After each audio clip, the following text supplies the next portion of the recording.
You're all very welcome to Céad Míle Fáilte Romhaibh, Gudín Crinne. So I do have some apologies from Deputy Patty Cope Gallagher, who is unable to attend. He's attending a meeting of the British Irish Council in London, and also from Senators Dermot Wilson and Gerard Craughwell. Because we're in public session and at all these meetings, and I think most of our witnesses have been in those seats fairly recently in the past, so you'll understand this, but I do have to go through it again. I want to bring to your attention the following note about privilege. Witnesses that are giving evidence from within the parliamentary precincts are protected by absolute privilege in respect of the evidence you give to this committee. This means that as a witness, you have a full defence in any defamation action for anything said at a committee meeting. However, witnesses are expected not to abuse this privilege and may be directed to cease giving evidence on an issue at my direction as Chair. Witnesses should follow the direction of the Chair in this regard and are reminded of the long-standing parliamentary practice to the effect that, as is reasonable, no adverse commentary should be made as against an identifiable third person or entity. Witnesses who are to give evidence from a location outside the parliamentary precincts are asked to note that they may not benefit from the same level of immunity from legal proceedings as a witness giving evidence from within the parliamentary precincts, and may consider it appropriate to take legal advice on this matter. Privilege against defamation does not apply to the publication by you outside of the proceedings held by the committee of any matters arising from the proceedings. To committee members, I'd like to advise you of the constitutional requirements that you must be physically present within the confines of Leinster House complex in order to participate in public meetings of the committee. I will not permit a member to participate where they are not adhering to this constitutional requirement. Therefore, a member who attempts to participate from outside the precincts will be asked to leave the meeting. I don't believe we have any members joining us via Teams this morning, but should any member seek to participate via Teams, I will ask them to confirm that they're on the grounds of Leinster House before they make their contribution. And again, members are reminded of the long-standing parliamentary practice that you should not criticise or make charges against any person or entity by name or in any such way as to make him, her or it identifiable, or otherwise engage in speech that might be regarded as damaging to the good name of the person or entity. Therefore, if your statements are potentially defamatory in relation to an identifiable person or entity, I will direct you to discontinue your remarks, and it's imperative that you comply with any such direction that I make. So I've already welcomed you, and I also want to welcome those who are watching online and those in the public gallery who are here observing our meeting. There is a huge amount of interest in this meeting, and it's one that I've been very keen to have as we run into the December Council meeting and the negotiations around quota allocation, and a very topical issue in light of the mackerel crisis that has been dominating all our agenda over the last number of weeks. So we are to discuss quotas and the common fisheries policy and the sustainable impact assessment. And the committee this morning, our meeting will be broken into two parts. The first part we'll hear from sectoral representatives, and the second part the Minister and his officials, and officials from some of the agencies under his remit will be here to, I suppose, to listen to the feedback that the members want to give and to answer questions ahead of those negotiations. The witnesses this morning in this session are representing the Seafood Ireland Alliance, which is comprised of a number of POs, and we have joining us online Mr Patrick Murphy, CEO of the Irish South and West Fisheries PO. We have Mr Dominic Rehan, CEO of Killybegs Fishermen's Organisation. We have Mr A O'Donnell, CEO of Irish Fish Producers Organisation, Mr John Lynch, CEO of the Irish South and East Fish Producers Organisation, and Mr Brendan Byrne, CEO of the Irish Fish Processors and Exporters Association.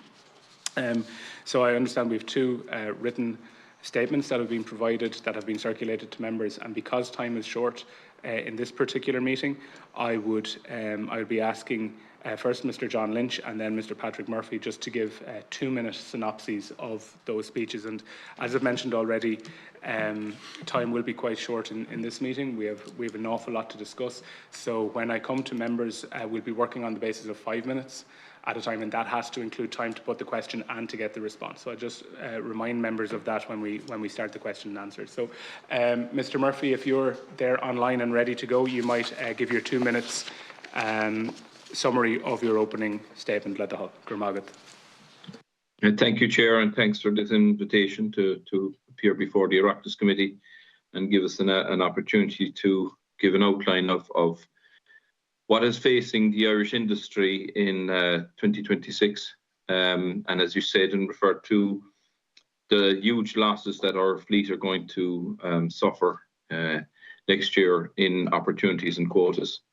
You said mackerel minus 70%, but I might, if you, with your allowance. Just give a few of the other quotas. Haddock and Rockall -35%, Haddock and the Irish Sea -30%, Monk off Donegal -1.2%, Monk and the Celtic Sea -3%, Black Pollock off Donegal -24%, Sole in the Irish Sea -10.5%. Whiting is a 200 ton in the Irish Sea, which will be less than what we had under the bycatch provision. Plaice in the UK and English waters -56%. Sole, same area, -19.9%. Haddock in the Celtic Sea is now 0. That adds to whiting in the Celtic Sea and cod. So Nephrops, we have no advice yet, Chair. What is facing the Irish fleet in 2026 is a reduction in opportunities right across the opportunities that they had. And this is on the backdrop that these stocks have been reduced year on year.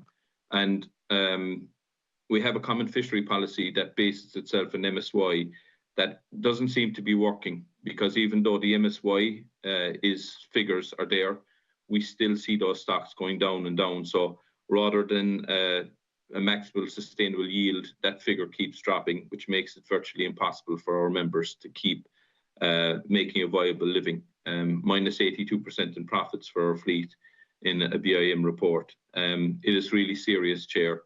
And we in the Irish South and West are calling for help here, and in any imaginative ways. So, Chair, I'm going to leave it with that and let my colleague come in. Thanks, Chair.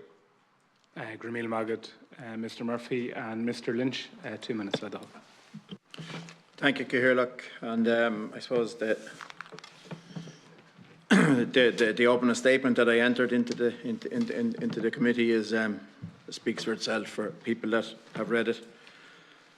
There is a huge issues in the pelagic sector, and I'll let my colleagues elaborate on that in a few minutes.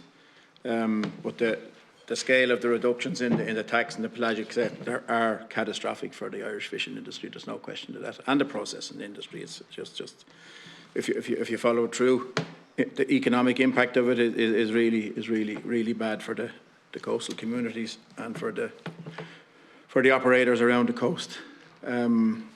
For our own organisation, it more concentrates on demersals and nephrops, and the fact that we now have 6 stocks in our area that are on 0 TAC advice. This advice and these stocks have declined, all while being fished within the ICES advice and within MSY, and that's really has us in. We're kind of. Do you know how much more can we do? We're fishing within the advice. We've made improvements in technical measures. I think at this stage, we need to look at a different way of rebuilding. But the potential losses for us in the Celtic Sea are 3.9 million, and that would be if the 0 advice is followed. So we would encourage that a bycatch tax are sought for these stocks to allow other fisheries to be pursued. In particular, maybe the Nephrops fishery, where we don't have the advice yet. It's due out at the end of October, but a negative advice here would really be painful for our sector. The Irish Sea stocks, the potential minus of 1.25 million, and that is also will be dependent on bycatch quotas there to keep other fisheries going. I think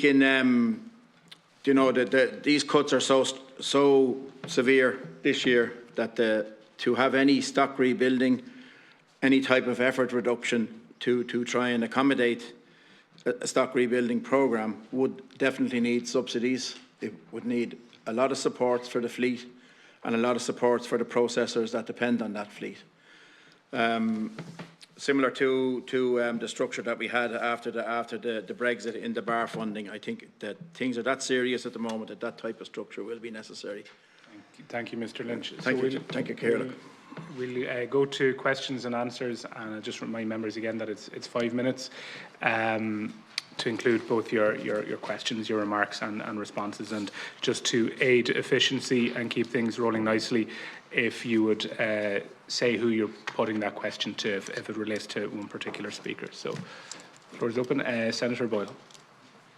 First, thanks, Chair. Thanks for everybody that's listening in. I know the whole fishing community around Ireland's looking in on this meeting here today, and it's very crucial.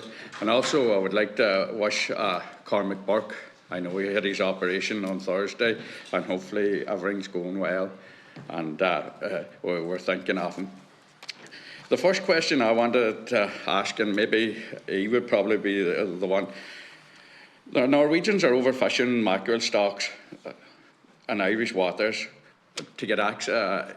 They're overfishing. Why are we allowing them to fish blue whiting in our waters?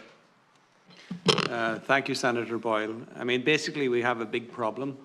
We have the Norwegians, the Faroese, the Russians, the Icelanders, the Greenlanders, non-EU states overfishing our stocks, our shared stocks, by up to 40%. In the last 5 years, it's estimated that they've taken cumulatively 1 million tonnes of stock over and above the science. We cannot understand. We know the cause of the problem. We've pointed this out a number of times over the last number of years. We've expected this cut. We have a 70% cut in mackerel. We've got 40% in blue whiting and 22% in boarfish. Cumulatively, this is a 50-odd% cut in 1 year. It comes on top of the Brexit cut of 26%. It's not a crisis, it's a collapse. And on top of this, each year, Europe, that negotiates on behalf of Ireland as a member state, enters into a soft deal with Norway to access EU waters to fish blue whiting and other species. This is simply not on. We're rewarding a rogue state to fish in European waters and to catch 3 or 4 times our quota in our waters or waters to the west of Ireland. So we know the cause, but we have a problem with inaction at European level, and something needs to be done to address this in trade measures and to block the access. Just on that blocking access and trade measures too, you know, what payback does Ireland get for for letting the Norwegians access the blue whiting in our waters? Well, as I've pointed out, this is a soft deal. This benefits other EU members more than Ireland, much more than Ireland, in terms of reciprocal access arrangement they have. Ireland, for its part, gets a small percentage of our Arctic cod, less than 280 tonnes per year. This compares to an overall access arrangement for Europe of up to 9,500 or 10,000 tonnes annually. So Ireland pays the price in terms of access and gets very little by way of benefit. So it's hard to believe. Europe and the CFP in this regard has let us down. Right. They've let us down big time. Totally, yes. I mean, that so makes no sense at all. What we have is reckless behaviour being rewarded. Reckless behaviour in mackerel fishing, overfishing by up to 40% systematically each year, inflating quotas. And at the same time, in the separate deal, at the same time of the year, soft deals done with the perpetrators to fish blue whiting. And just off when we're on it, can you see this being stopped? I mean, is Norway going to be stopped overfishing, or, you know, is there any way of stopping them, to be honest? We've come to a stage where we have to press at an all-of-government level Europe to negotiate on our behalf, to basically take the trade measures that they can take. 67% of the salmon production in Norway, which is about 1.3 million tonnes per year, 67% of this goes into the European market. They have the access then to fish in the waters to the west of Ireland. These two measures can be taken quite simply to block the Norwegians, to punish them for their irresponsible behaviour. And can our minister call for sanctions to be put in place? We need the minister to act in this regard. We need an all-of-government approach. This needs to be raised at the highest levels within Europe, at head of state possibly. Yeah, because I mean, it is ridiculous what's going on. I mean, even in reports last week, they landed 40,000 tonne of mackerel. Now, Yeah, that's reportedly, but I mean, that's our quota for the whole year, and they landed it in 1 week. So Yes. there has to be something done here. They Well, can't I mean, turn a blind eye anymore. The data is correct. In one 7-day period in 2023, the Norwegians landed 40,000 tonnes of mackerel. That's in excess of our total annual quota. And when we look at 2026, if the cuts go ahead as planned, it's going to be 4 times our total quota in 2026.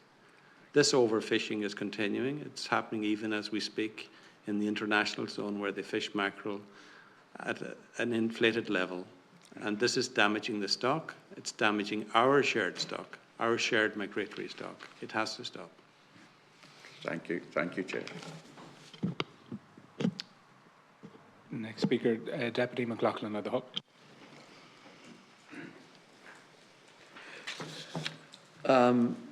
So this issue of overfishing has continued now for a number of years. It's not new. In your submission, on behalf of the IFPO, you talk about a 5-year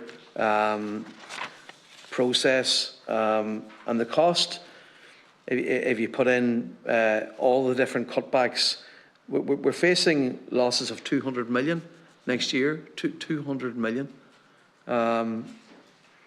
If no firm action is taken, conservative estimates, 2,000 jobs, devastation in fishing and coastal communities.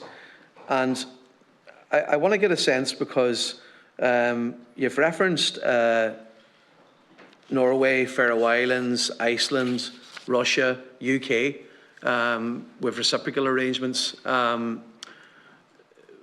But in terms of the European Union, am I correct in stating that there are fishing corporations based in the European Union who have major investments in these countries that are responsible for overfishing?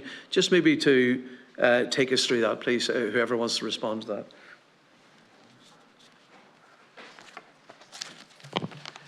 Yeah, thanks, Deputy. I mean, there's no hiding that there are certainly European interests who have investments in Icelandic firms, in Faroese firms, Greenlandic firms, less so in Norway, but also in the UK. They're not doing anything illegal, but yes, they are complicit in what's going on in terms of this overfishing that has been going on for a lot of times. You know, this is a long-standing company. It's been investing for many years. It's invested in also in the Pacific and other places around the world. So it's not a new concept, but certainly yes, they are involved, and you know, they're complicit in this, in that they are fishing against quotas that have been overinflated and set unilaterally.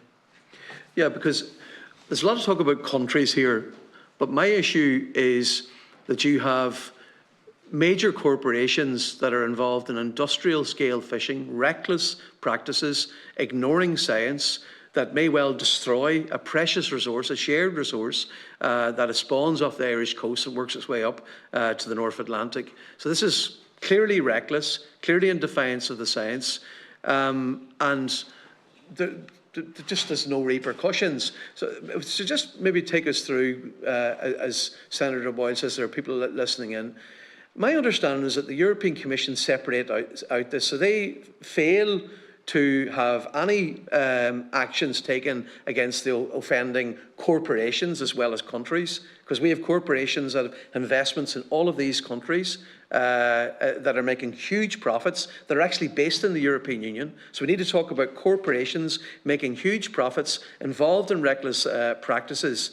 And then at the same time, not only are you failing to hold those accountable, to take action against them, you're also then giving access in a separate process to European waters to fish for the likes of blue whiting.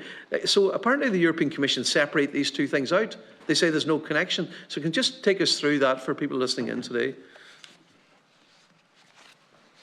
I mean, the European Union looks at it, as you say, as a member state issue. A member state is a member state, and a third country is a third country.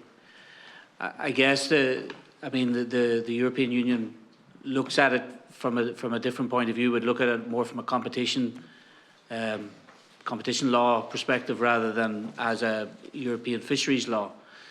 It is difficult because technically these companies are doing nothing wrong in terms of how they operate. But they're recklessly overfishing. But what the Commission can do is seriously look at the actions of those third countries where those operations are working. And that's the frustration we've had, is that for years we go off to coastal states meeting in London, which happened. In fact, there's one this week on mackerel. We go there with high hopes that something will happen, and nothing does happen. And the Commission sit there and they send strongly worded letters and throw insults across the table, but do very little of substance in actual action. So the other countries go away and just carry on doing what they've done, and they've continued to do this. I think that we had hoped that the stark advice, the scientific advice for mackerel, would have provoked a bit more of a reaction of saying, rather than trying to attack the science, actually try and sort out the problem and try and come up with a sharing agreement that actually works and protects the stock in the future. Again, we go to London this week in high hope that that will happen, but there is no guarantee. And really, in reality, the only tool the Commission has is in the trade side. That's where the Commission has power. That's where Europe has power. And that's where it needs to go, because everything else is not, diplomacy has not worked so far. And that's clear in the scientific advice. Yeah. Just one final question, because just I'm conscious we don't have a large number of members yet. There's been a failure to take any action in the last 5 years. Every single year that you've come here in terms of the sustainability impact assessment, the issue of mackerel overfishing has been flagged, certainly for the last 3 years, in my recollection. Last year there was a cut to the mackerel quota, but I think the Hague preference softened it somewhat for us. But you can see the trajectory we were on here. So the issue, whatever about taking sanctions against countries and having some kind of a trade battle between third countries, surely the European Commission can take action against rogue corporations, rogue fishing corporations that overfish recklessly. Whatever about countries, these are, like for example, we have an apple tax. We have 13 billion euro that came to the state because practices that were found to be illegal. And my issue is, what has been done about fishing corporations that are operating between countries that are absolutely recklessly ignoring science and destroying a resource for our people? And I think, like, obviously we'll have the Minister in the next session, but I'm not actually asking for a response, because you can see I have a firm view that the European Commission has utterly failed to take action against rogue corporations that operate between countries and states, that avail of international trade. And you rightly say, Dominic, about that, legally you can move from country to country. Absolutely, I accept that. But they are involved in reckless overfishing that has done uncalculable damage to our community. So I'll probe that through with the Minister, but I think I'll have another round of questions in a minute. Thank you. Margaret McLaughlin. I have Patrick Murphy, who's joining us online, whose hand has been up. So Patrick, if you want to go ahead. Thanks, Chair, and just to commend the questioning here from our Senator and our Deputy here. It's opening up this debate. It should have been done years and years ago, and we have been raising this in our presence in the PLAC Advisory Council and asking for a predictive analysis from ICES of these continuous overfishing. Just to explain to the viewers outside, in the coastal states negotiations that Dominic has referred to, all the coastal states meet and their representatives, and when it finishes, they agree the science. So they agree with the numbers that are set by ICES. The problem is, without a comprehensive sharing arrangement of who catches what of that share, these countries then unilaterally increase their share above, which exceeds the scientific advice. That is the problem. But this doesn't just affect the pelagic fleet. We have a system in Ireland where we use a portion of the TAC to do swaps with our other European counterparts in getting necessary stocks for our whitefish and demersal sector. And without mackerel, this will prove impossible. So this has a contagion right across.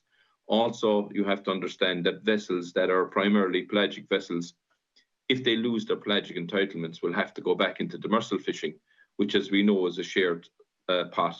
Ireland gets 15% of the fish that swim in its waters to survive on. So this is not only specific to pelagics, this really is a problem for the future of our fleet. And I've said this many times in this meeting, and I welcome the opportunity to say it because it needs to be understood. Ireland has successfully cut their fleet each time of asking, losing the opportunity for future generations to fish our own waters. And we are down to 140 boats. We've lost more than 50% in the last 20 years. And this will continue because if there's no change into the common fishery policy to protect the indigenous people of Ireland, this is what we'll be asked of again. You don't have the fish, even though the fish are in your waters. Unlike Norway and England and Iceland, who just keep taking more, their fleets are building while ours are actually going out of business, Chair. And I agree with my colleague, A. O'Donnell. We definitely need to put pressure from the highest representative in this country of ours, right up to our Taoiseach, to go to Europe and say this cannot continue. You are actually wiping out our fishing industry for future generations because it won't be there. Because once a boat goes, the rights with that boat goes with it. Thanks, Chair. Mr. Murphy. I have a couple of questions, particularly for Mr. Lynch, and it relates to the Celtic Sea and to the Irish Sea, and the key asks, I suppose, that are coming from your members in the Irish South and East Fish Producers Association in terms of the quota negotiations, and I know they include, and they'll be aligned with the asks of the wider industry, but in particular because they're different fisheries, I suppose, that we're looking at, particularly in terms of the NEFROPs, and I know the scientific advice is not published yet. We haven't cited that. But what are the asks? And you mentioned already the bycatch TAC as well. But in a nutshell, what is it that your members are looking for from government to deliver from Brussels? Yeah, well, as I mentioned, Cahirlock, thank you. The first ask is that the bycatch tax are maintained. That's essential to keep other fisheries open. And our next ask would be that the Hague preferences are invoked, all of them, including one that we pay particular attention to over the last few years, and that's the Hague preference for sole in Area 7, F and G. Ireland has never invoked this Hague preference, and we failed at any time we tried to invoke that Hague preference. We failed for one reason or another. So we do we do have to invoke that this year because that sole quota is declining, and Ireland's access to that small share, 3% of that TAC, will only be 27 tonnes for 2026. With a Hague preference, we would have 111 tonnes. So the Hague preference is very important for that particular stock, and I think it has to be invoked with all of the other Hague preferences. What is the value of the NEFROPS quota to the industry on the south and east coast, and what is the danger if there is a diminution of that quota in the negotiations? Well, the value of the NEFROPS is around 40 million per annum to the fishing vessels, and with added value then for the processors. The implication of another cut, there was a 12% cut in the overall NEFROPS TAC last year. We lost 14% of our share of that in Brexit, and we lost 25% of access to the porcupine. All of these fishing organisations in the Seafood Alliance have recommended extra protection for the porcupine NEFROPS area, fishing area, FU16. And so far we haven't made much progress on it, but we still have that. That is still our position, that we think that fishery needs extra protections, particularly in the summertime. That summertime closure we have recommended should be extended to at least 3 months to protect the NEFROPS. A question for Mr. Byrne. In terms of fish processing and exports, what is the implication, or if you can put it in a nutshell, because I think we all understand the gravity of the crisis in terms of the pelagic species, and Deputy McLaughlin has put it very eloquently, I think, in terms of everything that has led up to that, the overfishing. But what is the implication for your members, for industry, and for employment in that sector? Thank you, Chairman. Look, we're facing an economic Armageddon in the processing sector, and it's no different in the catching sector. And I think we need to address that. To put it in context, and we haven't put much in context here today yet, the impacts of the advice from ICES last week is the equivalent to 4 years of Brexit put into 12 months. 4 years of negative impacts of loss of Brexit into a 12-month period. And we were, as a member state, shocked at the scale of Brexit. A 6-year deal, there's 4 years condensed into one. That's what our sector is facing in the next 12 calendar months. And the most important question, Chairman, if I can deviate slightly, was asked by Pádraig McLaughlin earlier in terms of larger entities, in terms of third countries and the corporations and all that. And it wasn't answered by us. It was not answered by us. We are a member state of the European Union since 1973. And the actions of others is decimating the most valuable fisheries we have. The actions of others is decimating it. And conflated within those actions are companies that have shares here, there, and everywhere. And they all stem back maybe to one entity. Meanwhile, Europe have a toolkit that they can use under Article 1026, and it has been subsequently amended by the Commission, which is trade access and market restrictions in order to defend its member states when the actions of others, as third countries, are undermining a stock. But they're in a state of paralysis. And if we as a committee can't say that out loud and clear, that the actions of these third countries, it isn't abetted by the United Kingdom, aided and abetted by influence from within the EU, is decimating an industry that this country depends on for 17,000 jobs, jobs that are not going to be easily replaced. We need to address the elephant in the room. And I was trying to get in Deputy McLaughlin's question because that is the kernel of where we are and how we got here. Thanks, Chairman. Thank you, Mr. Byrne. And I was going to pick up on that particular issue that Deputy McLaughlin had raised, because it strikes me that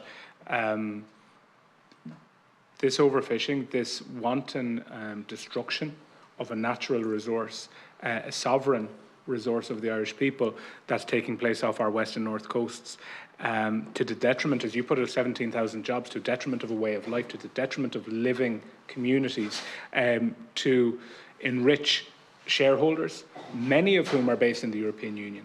Many of these operations, they might have flags of other countries on their vessels, but are based within the European Union. It begs the question, where is the European Fisheries Control Agency? Where is the European Environment Agency? Where is the Corporate Enforcement Authority of the European Union? Where is the European Union response?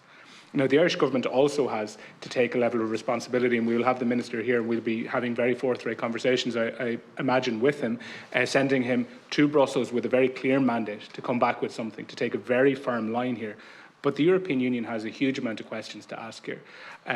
Have they the bottle to address this issue? Have they the interest to address this issue? But by God, we as a nation, we as a people need to force them into that. We need to hold them to account and ensure that they're doing so. I hope to God that the Minister, when he goes to the December Council, will bring that strong message from this committee, from you as fisheries representatives, from us as members, and from this committee as a whole.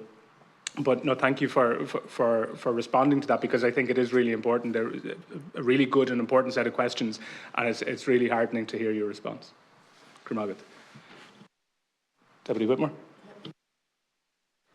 Thank you very much, Chair. I just have just a very brief question, because obviously, I mean, and I welcome the fact that you mentioned that we need to stay within the scientific limits as well. You know, there is biological caps or limits as to what we can do, and clearly how the EU is managing this is not actually respecting those limits. But so clearly we're sort of hitting, this is an area where science is hitting politics, and unfortunately Ireland isn't winning the political game at the EU table. But there is still, there will still be, you know, legislation and statutes that the EU has to operate in. And I'm just wondering, at what point does it become more of a legal case? If the EU aren't doing something that they should be doing and they're not sharing this resource fairly, is it something that Ireland should be bringing from a legal perspective? Because it would appear like year after year the negotiations don't work. Ireland gets overlooked in this and has for decades. So I think we have to change how we deal with it, how we respond to it. And, you know, there are quite a few legal mechanisms within the EU. Is that something that you have looked at, or is it something that you believe the government should look at? Which either, Brendan, if you want just to answer. in the first instance, and I don't mean to correct you, Deputy Whitmore, unless I took you up wrong, that Europe are not fishing within the science.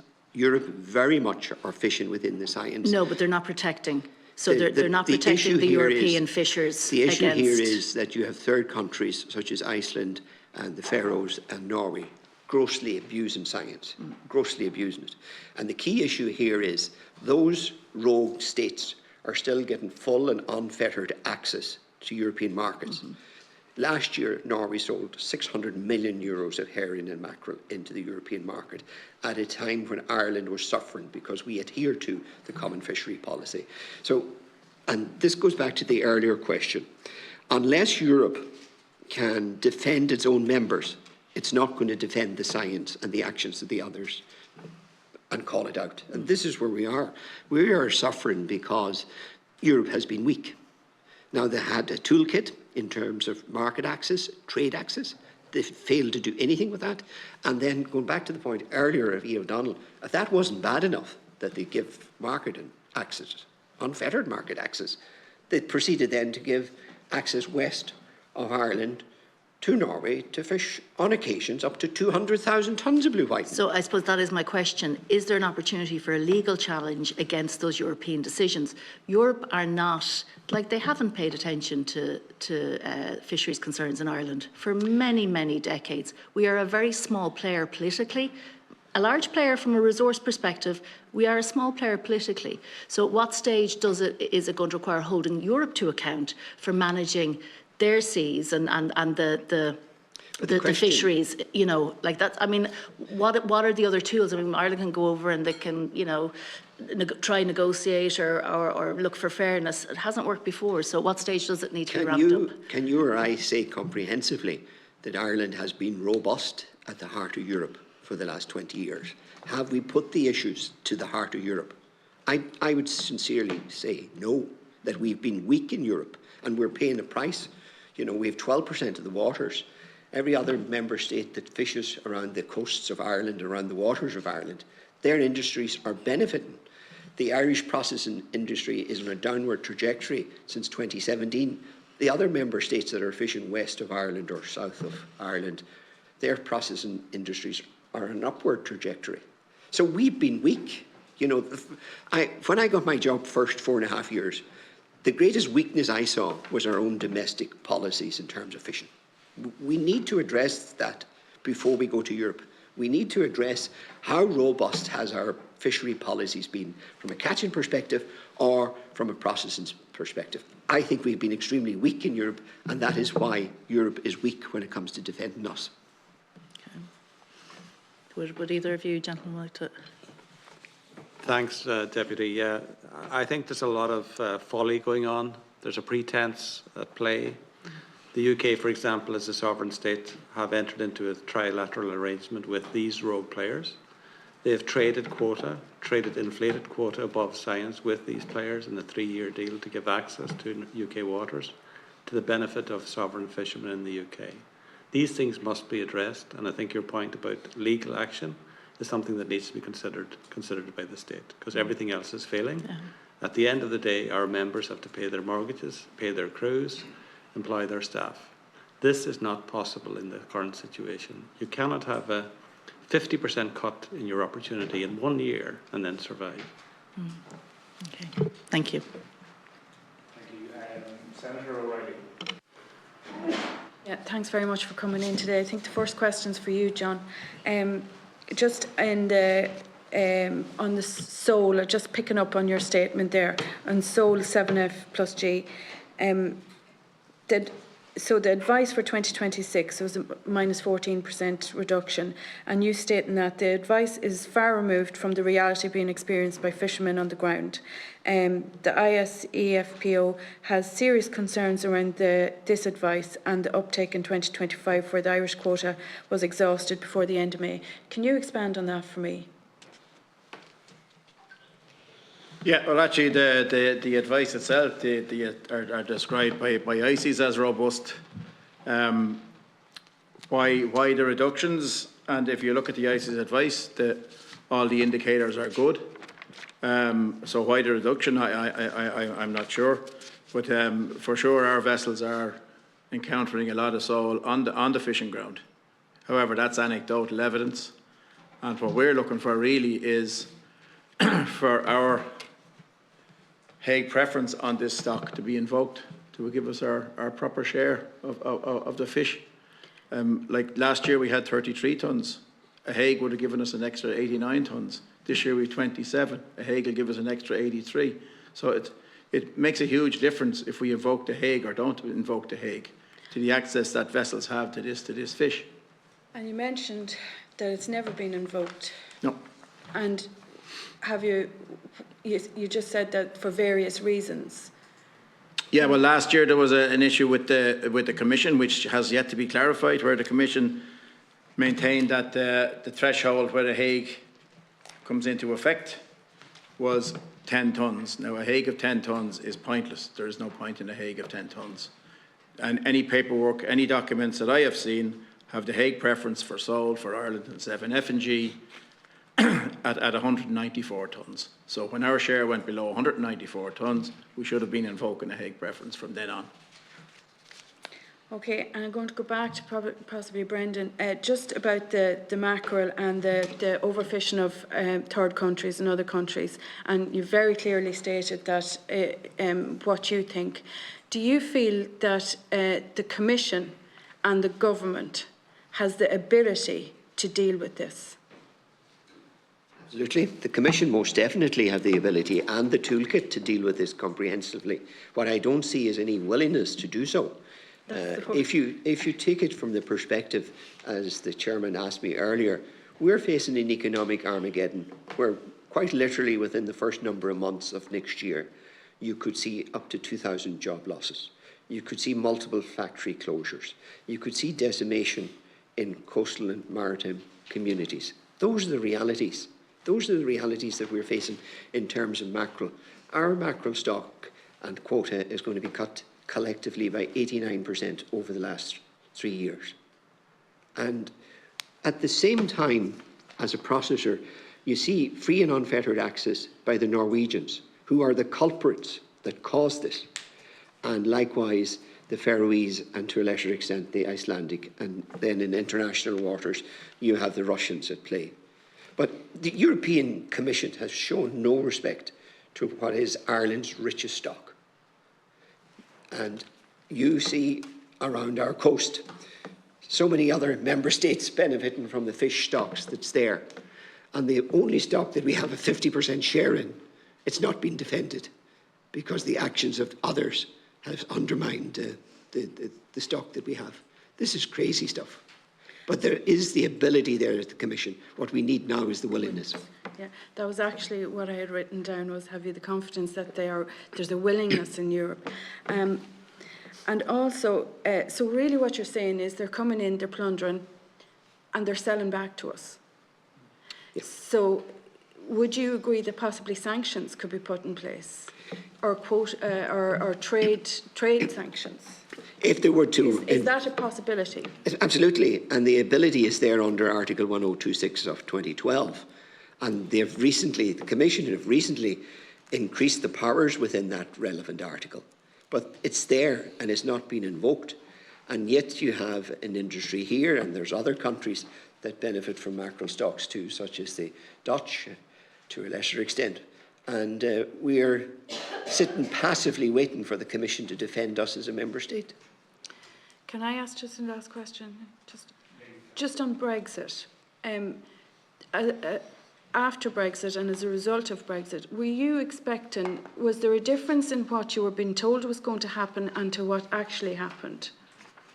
afterwards. So before Brexit, were you assured that that the negotiations were in capable hands and that the fisheries in Ireland wouldn't be affected too much?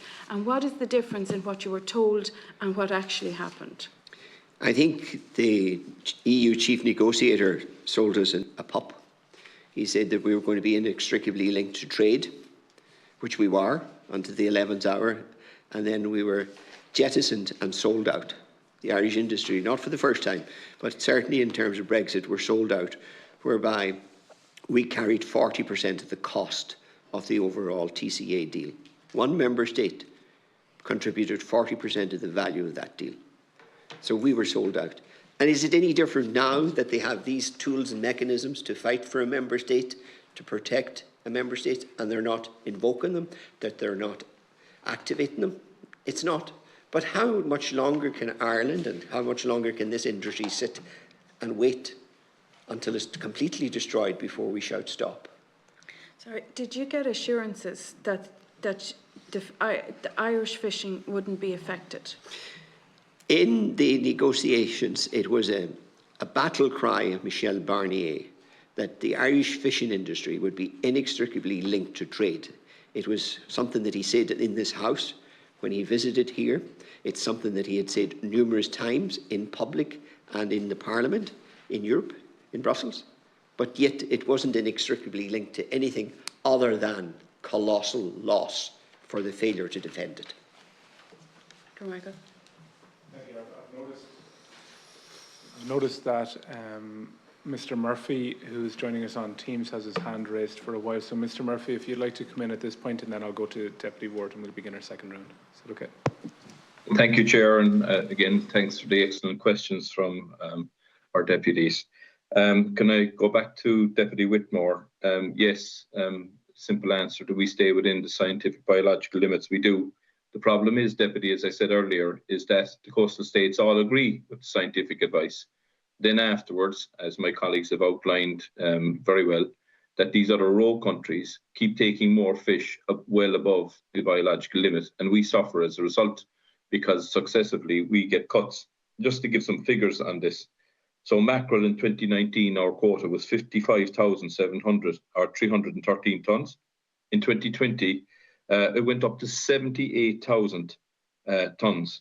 Now we're facing in 2026 that being reduced to 11,000 tonnes. And this is not because of our vessels' activities in their waters or waters anywhere else. We stick to the biological advice and the scientific advice, and yet this is where we're facing in 2026. But this isn't just exclusive to one fishery. This is right across the board, as I said in my opening statement, the amount of cuts that are coming from everywhere else. And yet, after Brexit, the other question you asked is, do you think that Ireland was robustly defending us? I think you just heard it in the last discussion on Brexit. We paid under STECF valuation 40% of the payment in the Brexit TCA deal, which we were signed into for another 12 years. And this is having huge impacts on all the other fleets and stocks, even though, as I said, we reduced our fleet the last time by 39 boats, actually 40, because another vessel owner sold his vessel in Castletown Bay. We've been decimated as a fishing industry and indigenous people, decimated by our involvement in the common fishery policy in Europe. And I think you're asking about something legal. I think the whole common fishery policy that's under review now should be taken under legal challenge because relative stability has not worked. No socioeconomic impact statement was done on what Mr. Barnier agreed on the likes of Ireland and the devastating impacts it would have on our fishers. And this is going to continue. As Brendan said, the help we got following Brexit was around 1.1 billion euros, and yet we're facing 4 times the impact in 2026 from what's happening to our industry. We are in serious trouble. And legally speaking, I think it's crazy that, as you said, Deputy Whitmore, we are resource rich, so the fish are in our waters, and yet our vessels have to go out. This happened in Newfoundland when other fleets came in and decimated the cod stocks in the Grand Banks. And this is happening again in our time, in our generation. And as you said, you're the politicians, you're seeing this. You're witnessing this happen in front of your eyes, that we are losing our fishing industry around our coastline. And yes, definitely something legal has to be looked at, but not just on the coastal states, on the entire common fishery policy. We are going to be the sacrificial lamb once again under the common fishery policy. So I'll leave it there, Chair, with those stark words. Deputy Ward, 5 minutes. I want to thank you all for coming, and apologies for I was running late. Just looking at my notes here, and I was doing up notes yesterday, and we have 12% of the waters that we're currently fishing. It's the thing that got to me, what was said before, is the number of people we have in Europe is alarming. You know, for the size of our country, it goes to show I think somebody was saying before that there were, like, other countries would have 12 or 13 people representing the fishing industry directly from Brussels, and we have very little compared to what is comparable out there. So I'm just going to read this for you now, and I just read this, and this really sums it up. In 2013, the Faroe Islands increased their own allowances of herring by 229%. This is what they've done. In 2021, the Faroe Islands and Norway raised their mackerel quotas without agreement with the EU. Okay. Since then, they've constantly, there's been a call within Europe for this to be looked at, especially in Ireland, who are most reliant on mackerel. In 2024, the UK signed an agreement with Norway and the Faroe Islands, dividing 70% of the mackerel between them all without involving the EU. So if they can do it, then what is stopping us from doing it? We are being held to ransom here. Now, I'm just going to go on to my questions. I'm aware of the cut that's coming. I'm aware of the 70%, and particularly for the fishing industry in Ireland, who is already pinned to its collar. So looking at this, and one of my first questions would be to anybody who wants to take it, particularly I'm looking at towns near us in Killybegs. What will 70%, or what we suspect might happen, they might come back with maybe a 50% quota, what will that do to the fishing industry in Killybegs?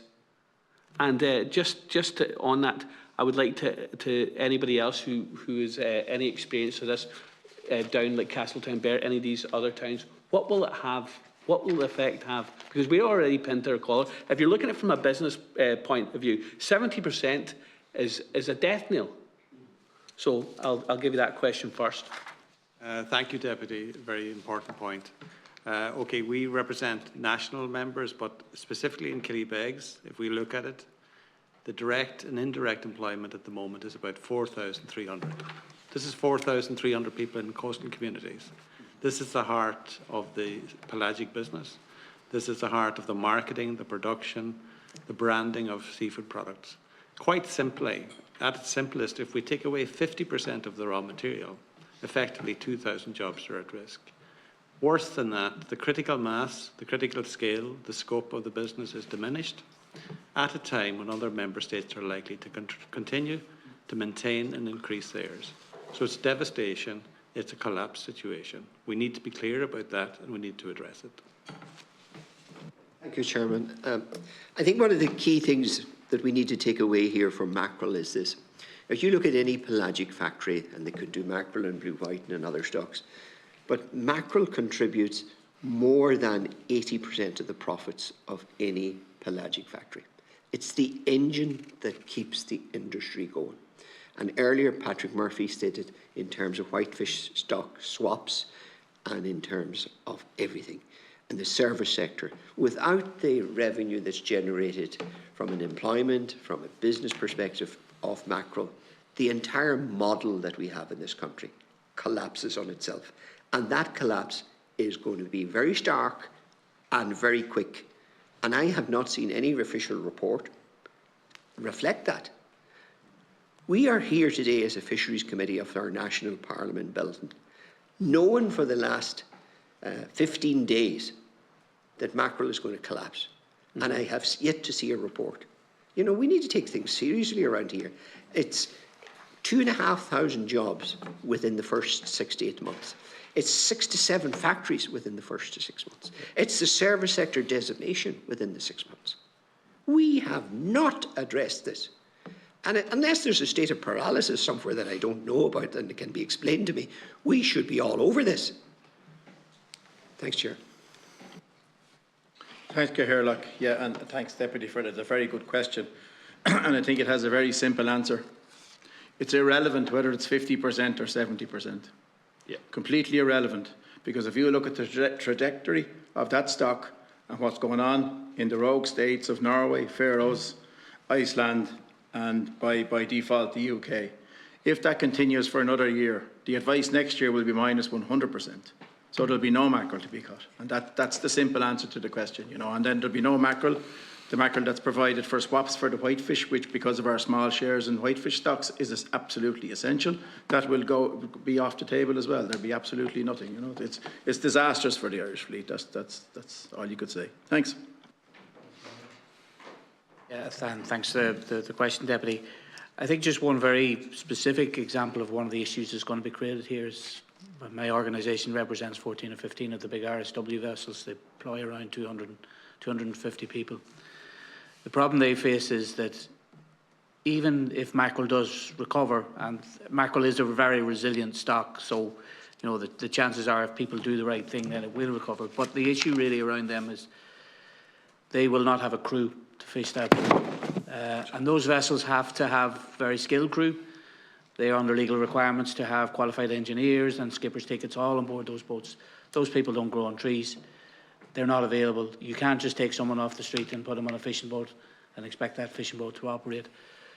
So the real short-term issue for them is how those vessels are going to retain the crew. Without the crew, they don't have a vessel, even when they have fish to catch. And that really is a very stark situation for those boats, and looking at the future of where they're going to be in 2 or 3 years' time. Thanks. Thank you. We'll do another round of questions if that's okay, Deputy Ward. So Deputy McLaughlin and Deputy Whitmartin. 5 minutes again, Deputy. So yeah, you have brought forward an 8-point plan, which I know that the Seafood Alliance, and just to commend our fishing organisations, producer organisations for working together as one voice. You've been doing that for a number of years, uniting together, speaking directly to the European Commission. There's an 8-point plan there, and I mean, clearly, and John, in your submission, you've talked about we're going to have to see financial support similar to the Brexit supports, clearly, because as Patrick has said, it's 4 times worse. People need to get their head around that, is that, you know, Brexit was a disaster for our fishing industry, but this is 4 times worse. I mean, this is, you actually... I have to say, I found the last few weeks, I mean, I've been our fisheries spokesperson for Sinn Féin in opposition for about 5 years, and it's been absolutely heartbreaking the last few weeks, because you have warned about this. You have warned about this. This is our industry playing by the rules, being absolutely pummeled again and again. And I do think there needs to be, obviously we'll engage with the Minister next, there needs to be a complete gear change in the approach. Legal challenges, everything has to be on the table in terms of what's led to this. But I'm reticent to talk about the financial supports, and I'll tell you why, and you all know why. Fishermen want to fish. That's what I always hear. When I talk to small inshore fishermen, island fishermen, about, you know, support similar to the single farm payments that farmers get, they're always reluctant, because they say, I just want to fish. It's just but right now we have to be realistic. The first priority for me is to stop the overfishing, to stop it immediately. Give the mackerel stock a chance to recover. It has to happen immediately, not non-negotiable.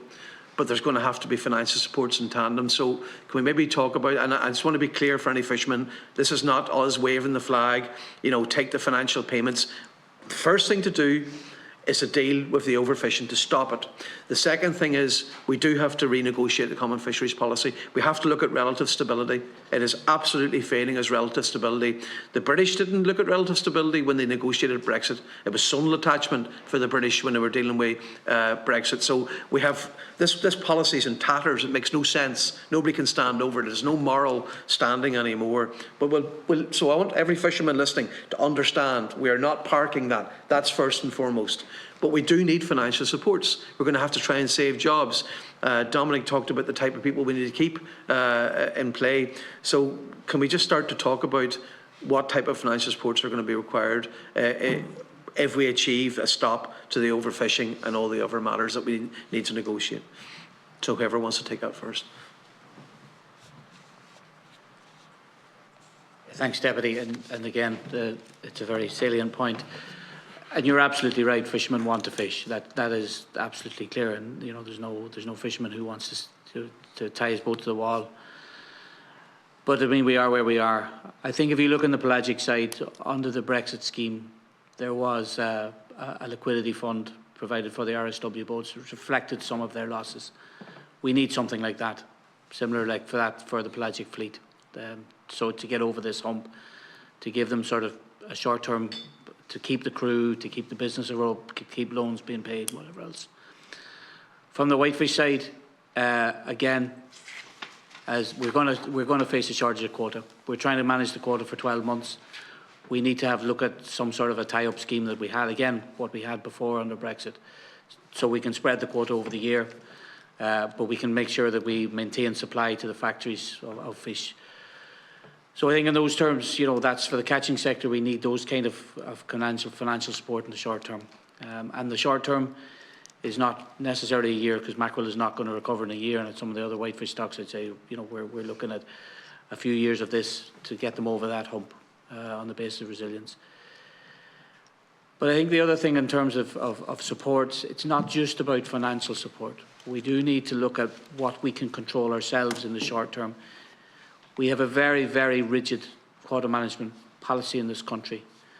It has served us quite well, but when we need flexibilities, as much flexibility in that so that the vessels can operate to get to maximise what they can catch and make sure that we don't leave a fish that we could catch in the sea, because every fish is important. So we do need to really look at our own national policies and see what we can do with them, how we can introduce some flexibilities that, again, will help operators in the short term to get over this hump.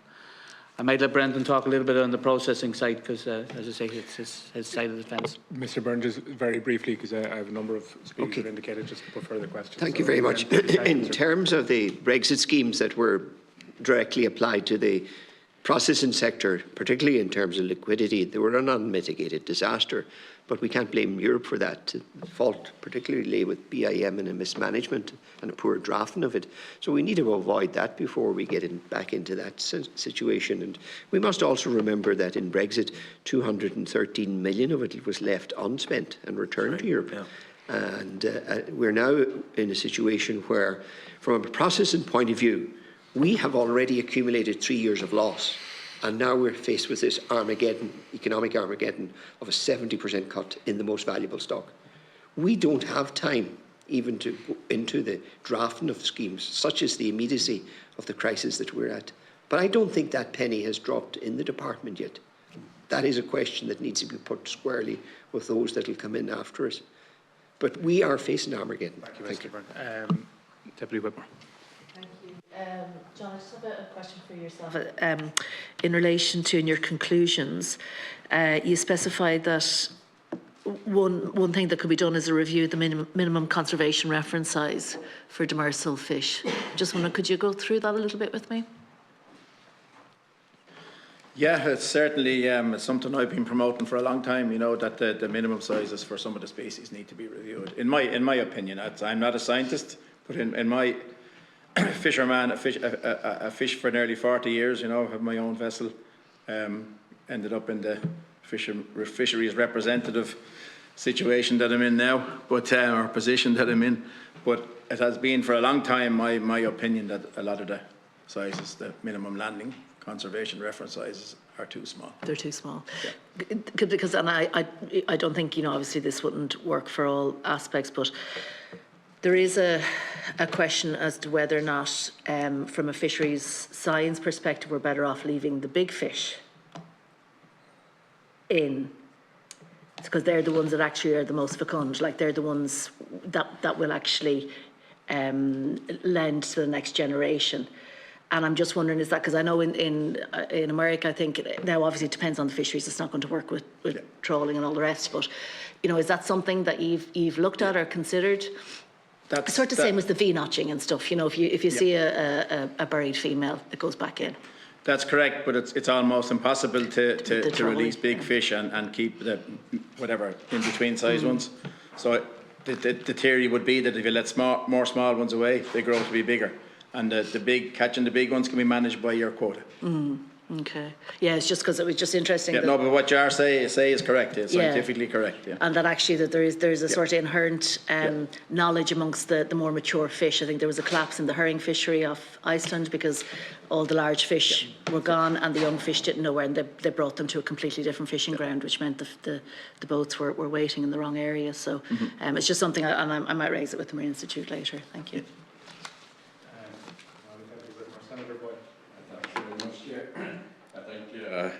Deputy McLaughlin's right here. There's nobody giving up the flag, but I do think for the catching sector and the service industries. I mean, you take the ports in Killybegs and Castletown, there's a lot of service industries, engineering, fish, net menders, factories. All that's built up as last 50 years around these ports. And I mean, there has to be something in it for these people too, because they employ people the whole year round, and they're really important. And just a couple of things there now, just we could get clarification. Like, I'd be the first one to say, after listening to the debate here today, Europe really needs to call this out. End of story. And whatever political pressure has to be put on for Europe to call out this what's going. They're taking away our livelihood and our coastal communities from under us. They really are. So maybe you want. Yeah, I think your point is very valid, Senator. I mean, we have worked very hard as an alliance. We've worked very hard cross-party basis. We've worked with the likes of yourself and others. We are going into Europe on the 12th of November again. We're going to meet all of the MEPs, and they've been very supportive of our position when they understand what's happening. And I think as part of that, there may be a role for this committee to support us in that engagement at European level, to go into the heart of Europe, to explain our case, so that people understand that fisheries is a national priority and that Ireland cannot be the sacrificial lamb when it comes to the marine sector. And I do support your views that the entire value chain has to be looked after in an emergency basis to tie us over this situation. And we need to be clear about one thing. If we look after the stock, if we have the sanctions to make sure that other coastal states look after the stock as well, they will recover. And our members are looking at the cuts and saying, what does it take to make sure that in 2 years' time, we're not facing a zero catch advice? If we face that, that's total Armageddon for coastal communities. Thanks, Ian. And in fairness, Chair, is one of the ideas that I floated here, that maybe this committee should go out to Europe and talk to the MEPs. I know we can't make a decision here today, but I think it's something that needs to be put on the agenda. This is far, far too important. We can't stand back. What happened for the last 20 years, the Irish stood back and everybody else took our fish. And now our community's just been decimated from it. Just one other point, the time's running out here, and as this zonal attachment. I mean, how can Ireland, can we invoke this zonal attachment? I mean, we have 85% of the waters. I mean, can we invoke it in Europe? Well, I'll let the others speak, but I'm very firmly of the view that we have zonal attachment. The fish spawn in our waters, the mackerel do. The blue whiting migrates south to the west of Ireland to spawn, and a big percentage of the catch of blue whiting is caught in these waters. So zonal attachment is an argument that we can use. It's been used and abused by the Norwegians, who have overfished their mackerel stock, or our stock. They've taken our fish in their own waters, and now they've had to do a 3-year deal with the UK to catch their inflated stocks, quotas, in UK waters. It's crazy. Yes, great. And just on one final point, I know the time's run out, but I know the people at home, because it happened back a couple of years ago, who signed off on the blue whiting that Ireland got when Norway got on, was it 2 years ago on Paddy's Day? Like, was it the Irish government that signed off on that, or was it the European government? Because there's conflicting stories here, and I would just like the people at home to know, well, who had the final say here? Well, I defer to Dominic in that regard, but as a representative of the fishing industry, and there was a number of us in Spain, I think, that week when it was granted, we held up the access to the Irish box for almost 6 weeks. We kept the Norwegians out who wanted access for the second consecutive year on an unfettered basis. The deal was done on the eve of St. Patrick's Day. I don't know who signed off finally, but we did not benefit greatly from it. In terms of all of those international agreements, the EU negotiates on behalf of the member states, and the EU negotiates on a mandate that is agreed by the member states. Right. So I'm not answering the question directly, Manus, but it is the EU who ultimately sign off it, but the mandate is given to them by the member states. Yeah. And that mandate is something that is rather untransparent, shall we say, because nobody really outside the walls of Parliament, nobody really ever sees those mandates. But like even me looking in, I mean, they got access to 190,000 tonne and we got 10,000 tonne out. Like, I don't know what genius we had out working for us, but you know, it's a sad indictment of people that we have working for us in Europe if that's what we get. I mean, the least I would have expected if it was maybe 50 to 80,000 tonne, and we come back with the crumbs of the table once again from Europe. So I think Europe has a lot to answer for here. We really have to get tough on them. Absolutely, Senator Boyle. The deal that you're talking to actually goes back probably to 2014 and maybe back to 2008 before that. But that deal was designed by the Danes and other countries to benefit them. Where was Ireland when those deals were being drafted, that the Danes can get access for whitefish stocks off Norway, and in turn they granted Norwegian access for blue whiting off Ireland? Yeah. Now, the Irish were somewhere in that room, but they certainly didn't raise their voice. And those are the legacy issues that is destroying this industry. Those are the legacy issues that have left us here today in a very desperate situation, trying to save our industry, trying to save coastal jobs, save coastal communities, and be known under any other impression in this room, we are facing economic Armageddon as never witnessed before. Mr. Byrne, I have to say, I think your question, and it was a rhetorical one, but where was Ireland in those discussions? Where has the Irish state and successive Irish governments been in any of these negotiations? And I feel what we need to do, and what I'm hoping this committee will charge the Minister to do, is to, for the first time, discover a voice at these negotiations, to bring a level of ambition and assertiveness into negotiations. Final word, or final round of questions to Deputy Ward, please. I would like to know why the Irish production organisations did not make a submission to the European Parliament's call for evidence to shape a new strategy on fisheries external actions in the summer.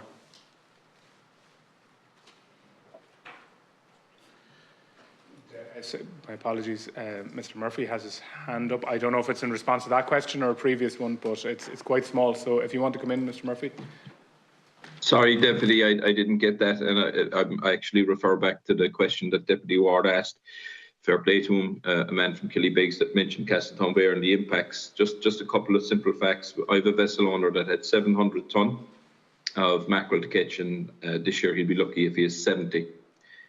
We have one factory left in the whole country outside of Killybegs, and speaking to that factory owner, with what's coming, he can't see how he can financially keep the doors open, which means everything will have to be trucked up to Killybegs, what little we have of it, which I find incredible in this day and age when we're talking about carbon footprint.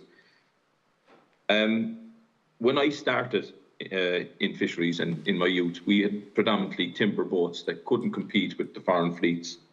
It took 2 generations to acquire the vessels we have now, 2. And they could be wiped out in the stroke of a pen now because the opportunities aren't there. We put forward management plans, referring to Deputy Whitmore, of our interaction and looking after and the size of fish. And we don't have the resources within the department to implement them. We were told this at the last meeting with our minister. Maybe that's something the committee can raise. This is on BSA crab, where the industry with the active participants brought up a management plan, and we're told that the resources aren't there within the department to bring this in. Now, you might be told that it's late in the year, but we raised this in August. And this is something maybe the committee can raise with the minister and his department when they come in. We have a minimum size, as John said, for species, and we're looking to increase. We increase the mesh sizes and we use technical measures. We're constantly working at them in the industry. But we were told, when I said when I was in my industry, that if we leave the juveniles behind us and protect them and increase the mesh sizes, you'll have larger fish to catch. And because we advocate our quotas in actual quantity, not in weight, not the amount of numbers, then the big fish is what we will catch. So it's a dilemma that we face, Deputy Whitmore, that we are leaving the juveniles behind after us, and we are targeting the larger fish. But if we're not allowed to target the larger fish or the juveniles, then we need help to maybe, cross the divide of what you need to do to rebuild the stocks. Mr. Murphy, I might cut across you. I know that Deputy Ward had put a question, a specific question, so I might go to yourself or one of your colleagues just to answer that, because we literally have 2 minutes on the clock and then we have to begin the second part of it. Sorry, Chair, I'll defer to my colleagues because I didn't hear that question. Okay, thank you very much. So the external actions primarily deals with what's called sustainable fisheries partnership agreements. So these are international agreements with like Morocco, Mauritania, places like that. The last few years we've had very limited interest in those fisheries for bad experiences. Mauritania is a very, very difficult place to do business. We did actually input into that call. It was actually through a commission call, I think, at the time. I don't know if it was a Parliament call or a commission call, but I did talk to the department about that. They did ask us about that. I did have an interview with one of the contractors who was carrying out that study. But really, the issues with those agreements is yes, they could have value to us, but because of the political instabilities in a lot of those places, they are not places you want to do business. And in a lot of places, those agreements are very much stitched up by other European countries who've been there, spend a lot of money in there, and it's the usual suspects who have been in those agreements. So there are potentially opportunities there, but they come with a big cost and they are not easy. And without a lot of capital behind you and an awful lot of political context behind you, they're very hard to get into. They do need to be reviewed and they need to be to change to allow better access to other countries. There's no doubt about that. But that's an issue that has been there on the table for a long time. But as I say, it is something we've looked at, but it's really something we need to look at in the future. I'm afraid there has to end this part of the discussion, as we have the second part of our meeting happening, due to happen in a couple of seconds. So I want to, on behalf of the committee, I want to thank you all very much. Mr. Murphy is included, Mr. Lynch, Mr. Byrne, Mr. O'Donnell and Mr. Ian, for your presence here today, for your contributions, for responding to all our questions, for sharing your opinions and those of your members as well. It's something that we're going to take on board. And we're going to communicate. I think we'll have a few minutes to digest all that's been discussed, and then we'll be grilling the minister for the second part of this meeting. But thank you very much, and I propose that we suspend the meeting for just a matter of seconds to allow the exchange of witnesses to take place. Sir Gramila Maguf. Thank you, Chair. I want to bring to your attention, as per usual in these meetings, that for witnesses giving evidence from within the parliamentary precincts here, you are protected by absolute privilege in respect to the evidence you give to the committee. That means that as a witness, has a full defence in any defamation action for anything said at a committee meeting. However, you're expected not to abuse this privilege and may be directed by me to cease giving evidence on an issue. Witnesses should follow the direction of the Chair in this regard, and remind of the long-standing parliamentary practice to the effect that, as is reasonable, no adverse commentary should be made as against an identifiable third person or entity.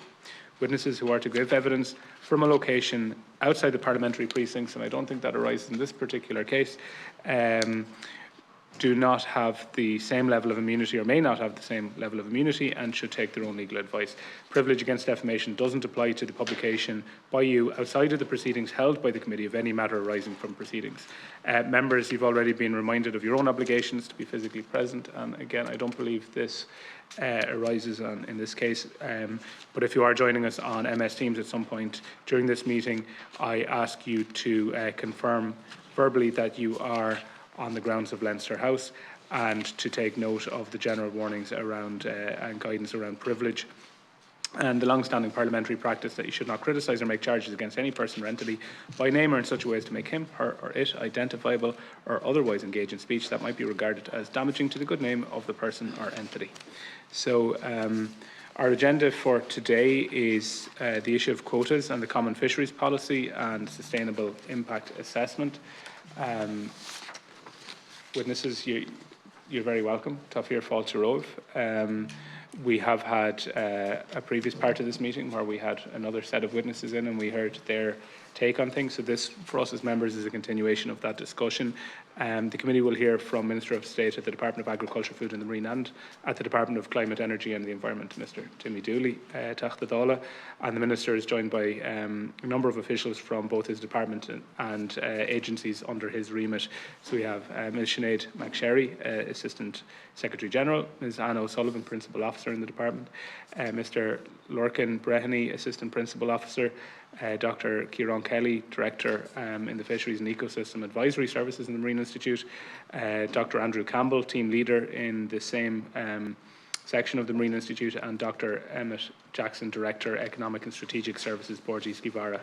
So Tafir Fáilte Róibh and Ara Curran Fáilte Róibh Inish Monavishta Lashig de Hánomade within 2 minutes just to give a synopsis of your opening statement as it has been circulated to members in advance. Gurmagat. Then I'll just get into the generality of it. First of all, to thank the committee for giving me an opportunity to discuss with you the opportunities that exist based on the sustainability impact assessment that has been carried out by ISIS, and over the coming month and a half, I, together with department officials, will engage with the Commission and other Member States to address the challenges that are set out therein.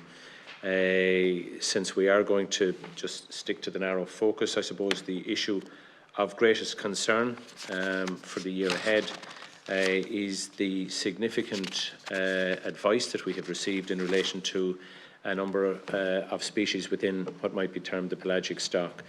The reduction, or the scientific advice that would indicate the necessity to have a reduction in the total allowable catch of mackerel of over 70%, of blue whiting of 42%, and boarfish of around 20%.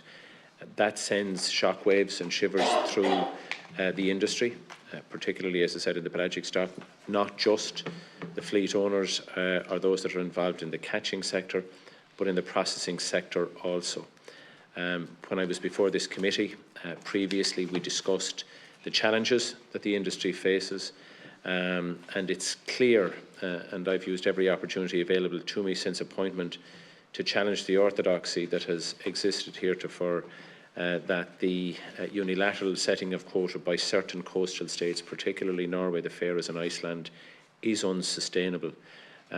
We're now, sadly, reaping the reward for a laissez-faire approach and attitude being taken to that particular practice, and we have seen a very significant reduction in the biomass and the impact that that's going to have now on our industry. I've called out Norway in the past and will continue to do so. Just this week, the Commission on behalf of the EU will begin negotiations, on the 3rd of November, the Commission on behalf of the EU will begin negotiations with Norway.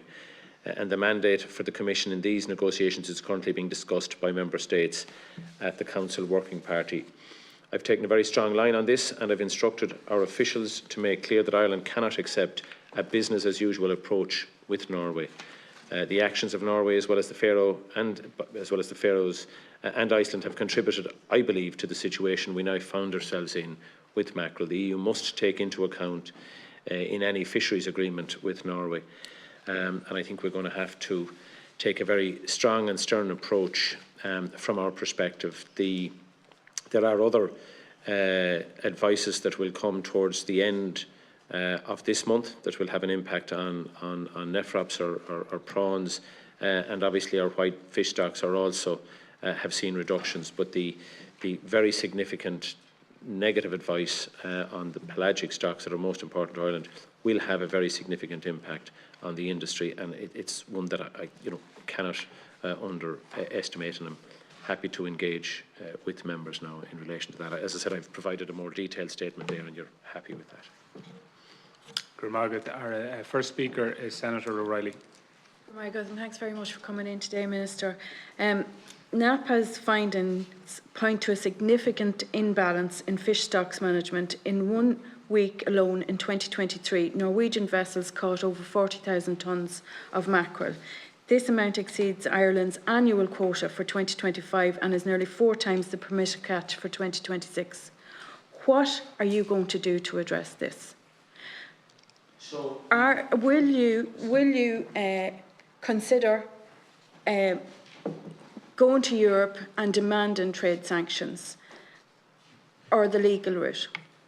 So there's a number of options that have been suggested by various different players and actors in this space. From my perspective, the first issue that I have to address in terms of representing Ireland's interest is directly with the Commission. So through a mandate that I will give to our team in Brussels that I've already given, it can't be business as usual. That's not acceptable, it's not tolerable. I'm mindful though, in that taking that position, that I don't have a veto. And to get a blocking minority, I have to work with other states. So over the course of the summer, I think those of us that are around the space were appraised of the declining pelagic stocks, particularly mackerel, based on last year's cut of 20%. So I've been engaging over the summer with member states and with fisheries ministers in those states to try to build a better understanding of the challenges that Ireland face. I've met with the Commissioner on a number of occasions and again spoke with him last week when the advice came out.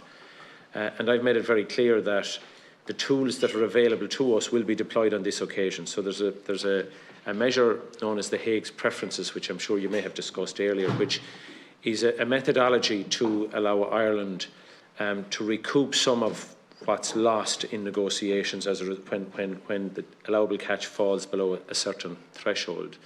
We used it last year. A number of member states have made it clear to me that they intend to challenge that this year.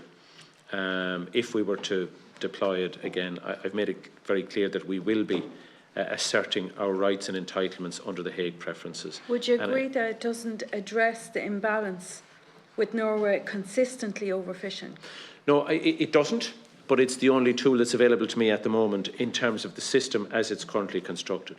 What you're referring to, Senator, is a unilateral position that has been adopted by Norway and other third countries, where in accepting what the total allowable catch, rather than through negotiation. Would you agree that possibly those countries are being protected within Europe? Yes, so I'll get to that. I just want to take it through for the benefit of those that aren't maybe as well versed in it as yourself, that the unilateral identification of quota which are being assigned to themselves is leaving what's left a very limited amount, and that is leading to overfishing. I have felt that Norway, through other measures or other relationships or neighbourhood agreement with the European Union, is, I think, turning a blind eye to some extent on the actions of Norway, Iceland and the Faroes. And I certainly would be happy to work with the industry to look at the trade option as a means to bring Norway to heel. But I'm mindful that that's not my competency, and that doesn't fall within my remit as the Minister with delegated powers in relation to fisheries. I have begun an engagement with other government colleagues around how we might address this crisis, and I certainly believe that that's one tool that can be used. We've only just 1 minute left. Sorry. Would you concede that year after year after year, the fishing industry has been left down very badly, not only by our own government, but by Europe as well.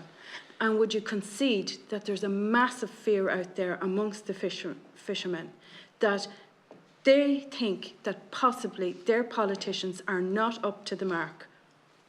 Look, I don't want to comment on other politicians, or I don't even want to comment on what the industry thinks of me. They'll make their decision on that. All I can work on is the challenge that we face and how collectively we can try to address it. I'm conscious that in my desire to get the best outcome from and on behalf of the Irish fishing industry, there are very significant challenges that we face. I think that there can be tools deployed that would help to bring Norway in particular to heel. And I have observed the statements that have been made by sectors of the industry who believe that on the one hand, if mackerel or blue whiting is taken from Irish waters or is overfished, and it ultimately finds its way into fish meal and returns to the European Union in farmed salmon from Norway, that it's hard to square that circle. I certainly accept that. Now, trying to address it is a challenge, and it's a challenge that I'm up for, but it does take a broader European perspective in terms of how you might challenge that trade or how you might try to bring it to bear. But it's something that I'm prepared to work with others on. Thank you. Deputy McLaughlin. Yeah, it absolutely cannot be business as usual. As you know, Minister, we have welcomed a dedicated Minister for Fisheries that entirely focuses on this. The disaster, absolutely disastrous recommendations in relation to mackerel, but also blue whiting and boarfish. But mackerel is a crucial, I mean, we just had evidence from the processor sector. Mackerel is central, 80% of the value of an awful lot of the factories. We also learned that we could end up with just having factories in Killybegs, just in one part up in Donegal. I mean, I don't need to rhyme off the scale of this, but this didn't happen overnight. This happened over a number of years. I'm going to be frank with you here, Minister. Our country has failed to defend our interests repeatedly, year in, year out. We had an appalling strategy in terms of representation in the European Commission, the European Parliament. We've allowed this to happen. We haven't spoken up when we have seen overfishing, reckless overfishing.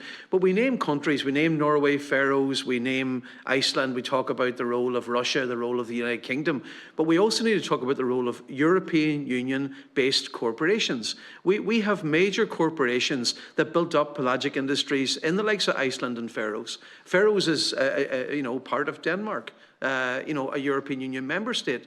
So, we need to be frank here. We have a European Union which has not stood up to corporations that have recklessly overfished and destroyed a precious shared resource.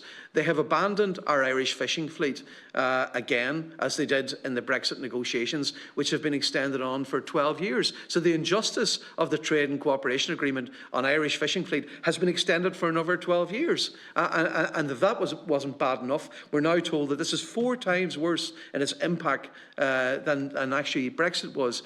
So, Minister, I want to get a sense of, the game plan. And, we have a dedicated minister. We need a fresh approach, not business as usual. What does that mean, in terms of dealing with these states and corporations within the European Union that have been involved in this reckless practice?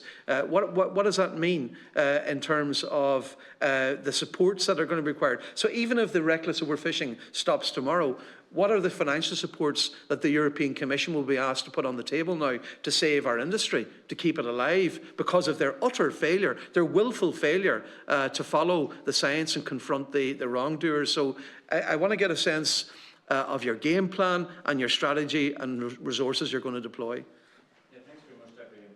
I know your significant interest based on where you come from and the people that you know best. And I was in Killybegs last Sunday to meet with those that are most impacted and to hear at first hand their thoughts and ideas in the first instance. I share your assessment about the way in which the European Union has attempted to balance its responsibilities and its opportunities in relation to fishing. I think there hasn't been, for perhaps geopolitical reasons, the kind of pressure put on those third countries in negotiations. I think there's been a trade-off, unfortunately, that has allowed this to happen. And I think from a conservation perspective, from a climate change perspective, from a biodiversity perspective, it's unacceptable on all of those fronts, regardless of the geopolitical stance. So I've made it very clear, and it isn't necessarily a difficulty in doing that with our team both here and in Brussels, that it can't be business as usual, that at every opportunity we have to challenge the approaches that we're taking at the bat, even when it doesn't relate directly to mackerel, that we have to act insofar as we can to disrupt what has happened. But when I say that, that's raising a red flag with the Commission and with other member states. But I'm also mindful in doing that it's not a slam dunk, because we don't have a veto. And I have to try to build alliances, which I have been doing.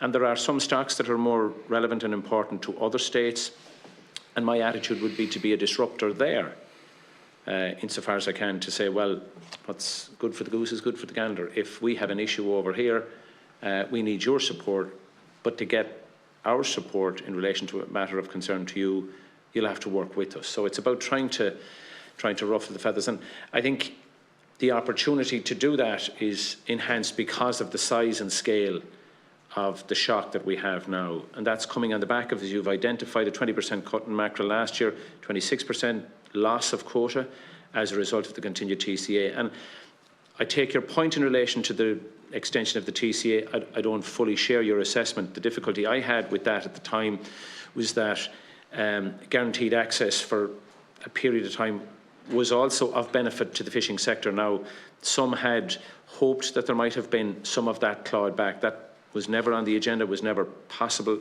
You know, we weren't going to be able to achieve that. So the longevity of it was as best we could achieve. On the financial package, in how so there's a number of ways we've got to look at it. Okay, look at the scale of the shock. What can we get back in December Council for ourselves? The deployment of the Hague preferences, that's going to be very challenging. It's been made very clear to me by member states, a multiplicity of them, that, you know, they're going to push back heavily against that. So I have to battle that. That's small, to go back to Senator O'Reilly's point. That's small in terms, but it's an important one for the sector. I've already raised the issue with the Commissioner, and I will be meeting him week after next week actually, in Luxembourg. I made it very clear that I want the Commission to think outside the box in terms of how we might address this. And it's not just about setting aside some of the terms and conditions of MFAF that would allow us to spend our money here. I've spoken to the Taoiseach about it, and I know Senator Boyle has already been in discussions with the Taoiseach, and the Taoiseach and I are going to get together on this, and with Minister Burke, and with the Minister for Finance and the Minister for Public Expenditure, about looking at, first of all, the scale of the problem, the impact on employment, the impact on revenues that are generated, and then there's the downstream impact on not just the processing but the support industries. I don't need to tell you about Killybegs and the extent to which the entirety of the commercial activity there hangs on the back of the pelagic sector. Sorry to cut across. We're just under time pressures here, so I'm going to allow Deputy Whitmore in and we'll have maybe an opportunity to pick up some of these points at the end. And I have time, Chairman. I'm happy to, if you want an extension, I'm happy to. Thank you. Thanks for that. I I appreciate regret saying that, Minister. Thank you very much for coming in today. I just have a few questions. So in the sustainability impact assessment in relation to biological assessment, it states that the short-term trend since 21 presents a growing concern. Can you give me some rationale for that? Is it because of the fact that Norway and Iceland and the Faroe Islands are now fishing particular stocks? It's probably for the Marine Institute, I would think. Also, just in relation to Minister, you say that essentially that the laissez-faire approach that was taken in relation to allowing Norway and the others fish these stocks, that you are very concerned about it, and that you're going to use every tool that you can.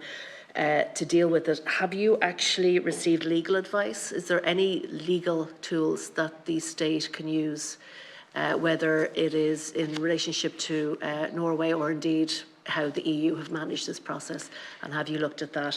And then the third question then is just in relation to, again, is the sustainability impact assessment. What I don't see is any acknowledgement or risk assessment of if these cuts go through, which they will, but the impact, like there's always a domino effect on other aspects of the fishery. So is there potential impacts on the inshore fishery? You know, that so if they can't fish mackerel or other pelagics, what does that mean for the inshore fishery? Because we have had a lot of discussions about how vulnerable the inshore fishery and sector is and how they're continually being squeezed. And is there a potential that this could squeeze them even further? And what are you going to do to prevent that? Yeah, well, thanks very much. I'll start with the last question first. In the allocation of quota, particularly on mackerel, the inshore fisheries get 400 tonnes off the top, regardless of the cut. So the inshore fisheries, if I'm not mistaken, isn't going to be impacted in terms of their quota allocation by any decision that might be taken in line with the scientific advice in December. So I'm confident that that resolves that issue. Not necessarily, though, Minister, on a one-for-one. Like, is there potential that if people aren't able to fish mackerel, that they'll go fish something else that could potentially be encroaching from on the pelagic on fleet, inshore? from the pelagic fleet and the kind of equipment that's involved, I'm not so sure that there's necessarily a species in our economic zone that would be commensurate with the kind of volumes that are involved there. Is it possible that they could find fisheries in some other part of the globe? That's possible, but there are certain restrictions about delisting boats, etc. I know I've heard a number of suggestions that may come to us at later stages how we might address the economic viability of the fleet in terms of using different equipment in different jurisdictions. That's a wider thing. So I don't think that would, to your specific point, could there be a domino effect that sees stress being put on the inshore fleet? Not from that, not from those craft. You're talking. Just remind me of the second one again, which was legal advice. Have you received legal advice? I haven't, but I am open to looking at what we might seek legal advice on. I'm mindful that the negotiations are between the EU and Norway, so therefore the EU acts on behalf of Ireland. So we have input into it, Minister. In my position on behalf of the state, I get into those negotiations. So I'm not so sure how I would deploy legal advice there, because it ultimately comes down to a decision of the Council, of which I am a participant in. The only thing that I don't have is the veto.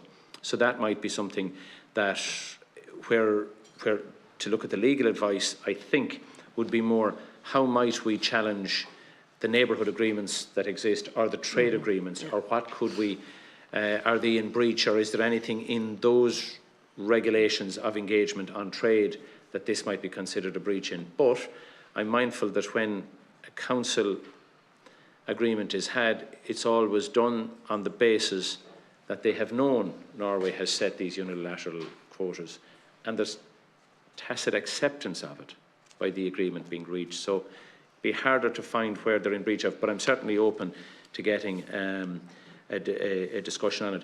I'm also conscious that we have sought, there's engagement going on in relation to the future of the common fisheries policy and the conditions that are set therein.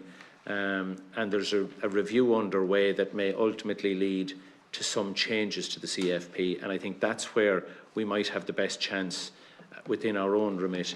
But I'm conscious, again, when you change anything, there's somebody else that's going to be discommoded or affected, and they'll assert their rights there. I think that was That's, yeah, perfect. And then just to the Marine to the Marine Institute. Institute, we had this conversation this morning. So, very briefly, Mr. Kelly. Okay. Yeah, so just in relation to your question, Deputy Whitmore, the concern here relates to the fact that when you see trends in fishing pressure, and fishing pressure is coming down, so the number of stocks exploited at or below FMSY is going up, therefore fishing pressure is coming down, you would expect to see a commensurate response in the stocks themselves, so that the biological status of the stocks, these biological reference points, should also be following the same trend. And we don't see that. And that speaks to maybe first-order changes in the environment driving second-order processes in relation to recruitment, growth and maturity in these stocks.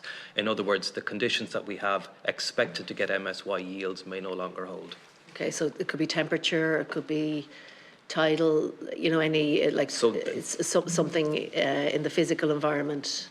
Those changes in the physical environment, fish don't eat temperature, okay, so it doesn't affect them in that way, but they affect the environment within which fish live. So it affects their reproductive potential. If there's a mismatch in timings of conditions for spawning, it can affect their growth potential if it affects their predator or prey availability, and it can also affect their reproductive potential too in terms of stressors on the environment like heat waves and things.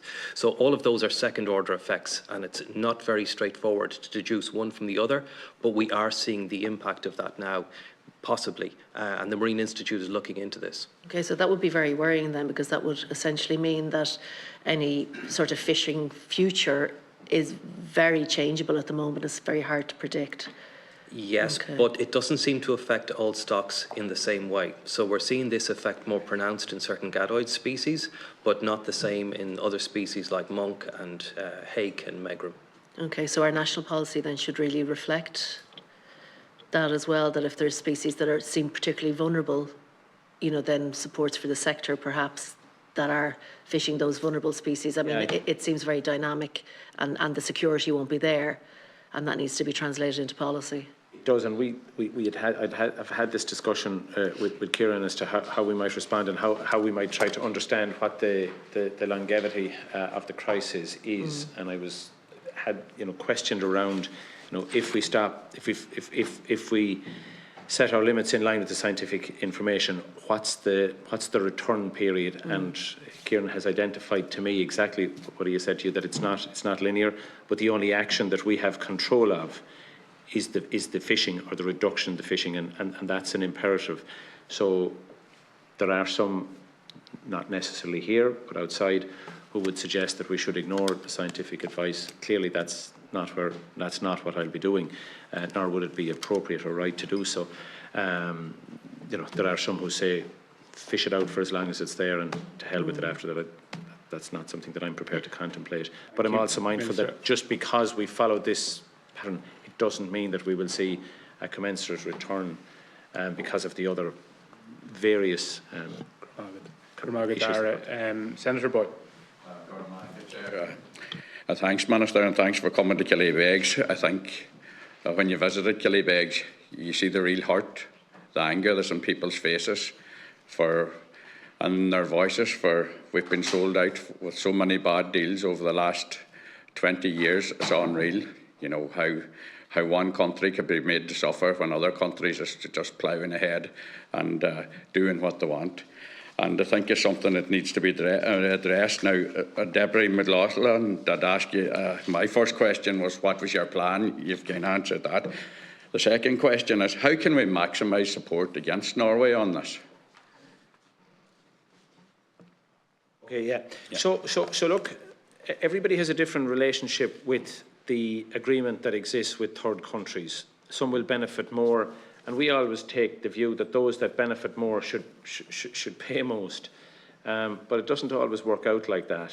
The fact that we have developed this fishery to such a real extent, to the extent that we've Killybegs, such a wonderful example of it, means that when it goes wrong, we suffer most. So obviously we have to try to use our influence with the Commission in the first instance, but the Commission really are only the ringmasters. The Council decide on a lot of this. So I'm trying where I can to build alliances with other Member States in trying to get them to understand how heavily we were impacted first and foremost by Brexit, which is an outside-the-box situation. Everybody that fishes stocks that are declining suffers in equal measure, in percentage terms. Some will have greater amount than others. But we've already lost disproportionately because of Brexit. So I'm trying to use that insofar as I can as a way of explaining and trying to build alliances. But because I'm doing this, or because I'm networking and I'm explaining the situation, doesn't mean that other countries are minded to row in behind us because it's having an impact on them as well. What we have to try to do is get the Danes who are in the chair at the minute to understand that they've got to bring forward a fair outcome to the discussions, that the Commission need to understand that short of the significant changes that I believe should be made to the CFP, that we have to get through 2026. It may fall to the end of 26 when we have the presidency to renegotiate some elements of the CFP. We'll be happy to try to do that. But short of that, we have to get through 2026. And the one thing for sure, there's not a lot of fish out there. So then what have you got left? Get the best deal you can out of what's available, out of the total allowable catch, and then try to look to a framework towards sustaining the sector through the challenging period. And when we talk about the challenging period, and this is why the Marine Institute and BIM are of immense benefit to me in guiding me in terms of finding a policy position through this. When's the questions I'll have? What is the economic impact to BIM? And they've been really helpful in coming forward with best guesstimates as to what the impact will be, on certain jobs. Now, just a point that I would want to clarify, and just for the record, when I circulated my speech, it talks about the numbers of jobs that will be affected. That does not mean job losses. It means jobs that may be short-time, part-time, or whatever. So it's the quantum that will be impacted rather than job losses. So it'll have a position across the sector. So we're trying to model what a 70% cut in mackerel, what a 42% cut in blue whiting, and a 20% cut in boarfish will have on the economy, and how we might respond to that by way of support to the sector to get it through to the other side. We know the kind of supports that were deployed for, say, COVID. That was an event that when we started into it, we didn't know what the end point was. We thought it would be a lot sooner, actually. So I'm conscious that if when we go to that space to discuss it and to try to game it out, there's no defined end point at this stage. So that's where we have to be careful. And I'm conscious that I didn't get to see the presentations of the POs and the various representatives, but I've met each of them in advance of this, and they all have some good ideas, and I need to try to work through that and see how we can support the industry as I believe we must. But it'll be national and international. Time's run out, Minister. Senator, we'll have another round. There will be time, but just to be fair to Deputy Ward. Minister, this is devastating for the communities, as you well know. I'm just going to get straight into it. Do you intend to continue engaging with the communities regarding this, especially the fishing communities, but also the public? You know, there's a massive service industry that relies on the fishing industry, and where I understand you're saying short cuts and all this, but when you affect a fishing, when there's a fishing industry affected, and it affects the hotels that employs people, and it affects the businesses that the people go, and it affects the shops, that equals a problem in these rural communities, especially in and around Killybegs, where there is unease and there is fear. And I think it's important that I can understand what you're saying about the COVID measures, but especially for fishing industries and towns, this needs to come across. It needs to come across that, okay, we have a problem, it's going to take time, but also that everybody that lives off the fishing industry is looked after. That's vital, especially in Killybegs, where historically it's a fishing town, it's got history, but also now it has fear, it has anxiety, and I would encourage you to engage with them, because it's very important to make these towns know up and down the country that are using fishing, that the fishing industry provides jobs for, and that there is clear communication. So I'm just going to get into the questions now. Is there anything Ireland can do separately from the EU to seek redress from Norway and the Faroes with the destruction of the herring and the mackerel stocks? And the other thing, your opinion on zonal attachments. What's your opinion on this? It's a strategic weapon, I would say, that these other countries use that we don't. So that's all I've got to say. I'm conscious of my time. Yeah, thanks very much. So just the 3 points to your first point and the impact that this will have on communities. I absolutely get it. I having visited Killybegs on a number of occasions since my appointment and other fishing harbours and ports, Killybegs is the standout beacon of our pelagic sector, and so much similar to Castletown Bear, I suppose. But certainly Killybegs has built up a phenomenal supply chain around the fishing industry. It's a great credit to the communities there, their ingenuity and their capacity to adapt over the years. And yes, I do accept that this kind of loss of quota will have a really, really negative impact. So I'm really mindful of that, and I'm not just taking it from a fishing perspective. I've spoken with government colleagues, and we will have to work through no more than the issue of Brexit and the loss of 20% of quota required a Brexit adjustment reserve fund, the BAR funding. So it was recognised both nationally and internationally that there was a very significant shock to the sector, albeit that it was for a prolonged period of time. This is, on top of that 20%, a 70% cut.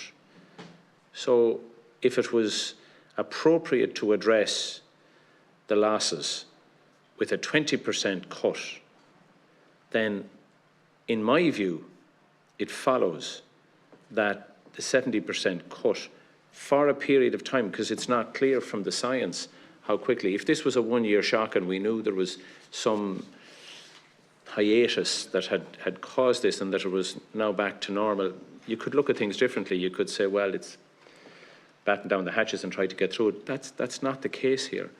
So I believe we have a very strong case, and I will advance that on behalf of the sector and the industry. I know the challenges that I face, but I won't be found wanting in making the case. So that's very clear. The zonal attachment, my advice is that that's very, very difficult to nail down in terms of the migratory pattern of fish now. Some of it changing in nature because of the changing temperature conditions. So zonal attachment is a very hard one to win out on. So it's not something that we have really pushed, nor do I think there's an appetite there for its adoption. My focus is a little bit different at the minute. It's about trying to maximise the allocation of quota, and I suppose it's like in any negotiation, you pick your strongest team or you pick your strongest weapons when you go to war.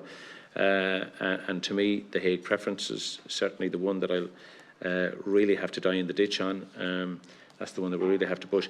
And then looking at this sort of framework for support to get us through that period of time, and whether that's national or a combination of national and European.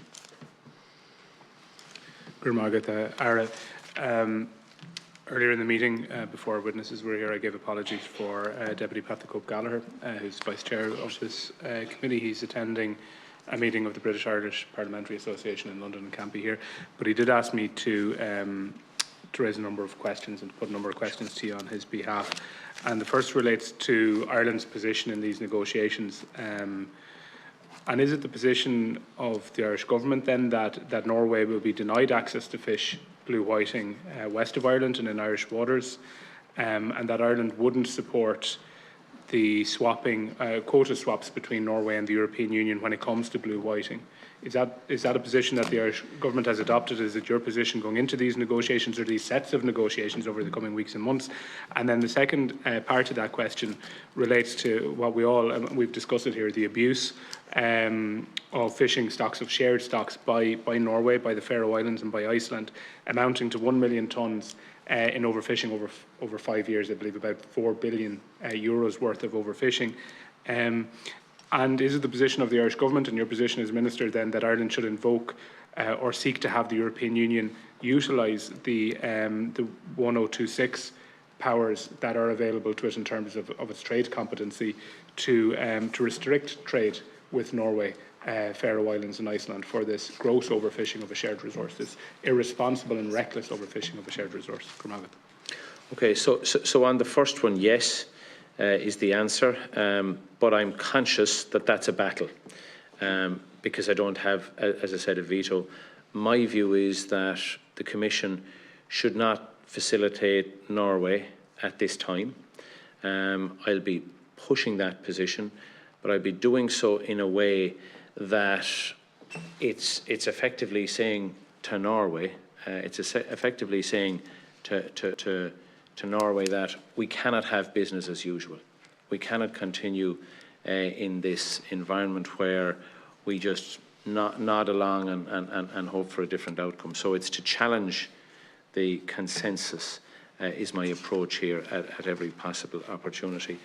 In relation to the trade, and I think I kind of answered this in a roundabout way, perhaps to one of the previous questioners, because it's outside my competency, it would have to be a whole of government approach, and I'm prepared to engage and am engaging with other government colleagues to see how best we might address this issue.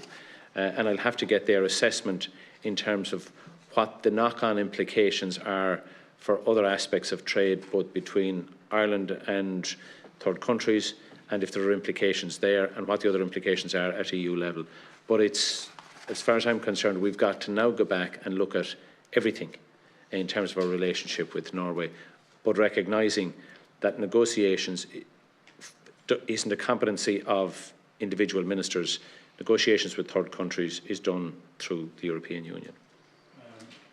Thank you, Minister. And look, a couple of questions of my own, and part of the rationale behind this meeting is to challenge you, in a way, is to mandate you, to charge you effectively to go to these sets of negotiations, both regarding Norway and other third states, but also the December Council, to go off and for the first time in my reading of these things, to have an assertive and ambitious approach to these negotiations, because I think that has been lacking to date. I think anybody looking around, certainly looking at the results of those negotiations, could only but conclude the same thing. But it strikes me that there needs to be an all-of-government approach. You need the backing of your colleagues in government. You need the backing of the Minister for Agriculture, Food and the Marine. You need the backing of Cabinet in this regard, because to go into these negotiations solely talking about fisheries, I don't think is going to work. I think the European Union has a bad habit, and not just the European Union as an institution, but the member states that comprise it have a bad habit of seeing Ireland as a soft touch, a huge maritime resource that's there to be taken, that we can't even see or count of. So I think we need all of government to back the Irish state and those positions that you've outlined there in terms of these negotiations. And I think it'll be a real test of this government. We've heard an awful lot in terms of other debates around neutrality and other things about sovereignty and about the rest. But I think this will be a real test for government about how serious government is as a whole about sovereignty. When it comes to the gross overfishing of pelagic species by the states that I've already mentioned, Norway, Faroe Islands and Iceland in particular, also by our nearest neighbour in Britain. There is a question here of EU enforcement, and Deputy McLaughlin raised this issue earlier, and he's quite correct to do so, that this isn't necessarily overfishing by states, it's by corporate actors, many of whom trade extensively, not just with the European Union, but inside the European Union, many of whom have shareholders within the European Union, many of whom are headquartered, and whereas the vessels that they operate might have the flags of other nations on them, that they're European Union operations.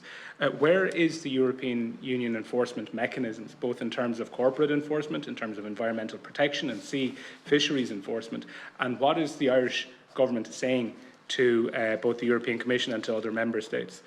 And the next point I want to make is in relation to our own sea fisheries protection capabilities in Ireland. Again, at different times in the history of the state, there has been what you could call close contact policing, whereas governments and invariably ministers for justice, in response to gangland crime in Dublin, for example, said, well, we are going to engage in close contact policing where those engaged in criminality will not have the opportunity to do so because we will be so close to them and so watchful. Well, I think we're coming to a point where in our waters, although there might be quota allocated, because we have to assume that history isn't going to change in December, that we will have a situation where we mightn't get all that we want in these negotiations. I hope to God we do, and I wish you well. But that we have a system where our well-resourced, very capable Sea Fisheries Protection Authority is engaging with these vessels, inspecting them, boarding them. I think we need to do that at the very least, because we know what quota they're allocated, but God knows what is being taken from those waters. And I think that will concentrate minds, and it'll concentrate minds ahead of the next December Council meeting if they see that Ireland is flexing muscles and being assertive. And I think that is the step change we need from you, Minister, and from this government. So those are my set of questions. Yeah, and thank you. And I take your point about the SFPA and the illegal activity where it takes place. In terms of the quota management, a lot of that is based on landings and monitoring of what's landed and where. Sorry, Minister, just to clarify, I think irrespective if there's illegality or not, I think assuring ourselves that everything is hunky-dory on those vessels, I think would be a great relief to the Irish fishing industry to know that that activity is happening. But I think it would send a very clear message to our European partners and other member states and third countries that it's not business as usual from Ireland. Ireland is no longer the soft touch.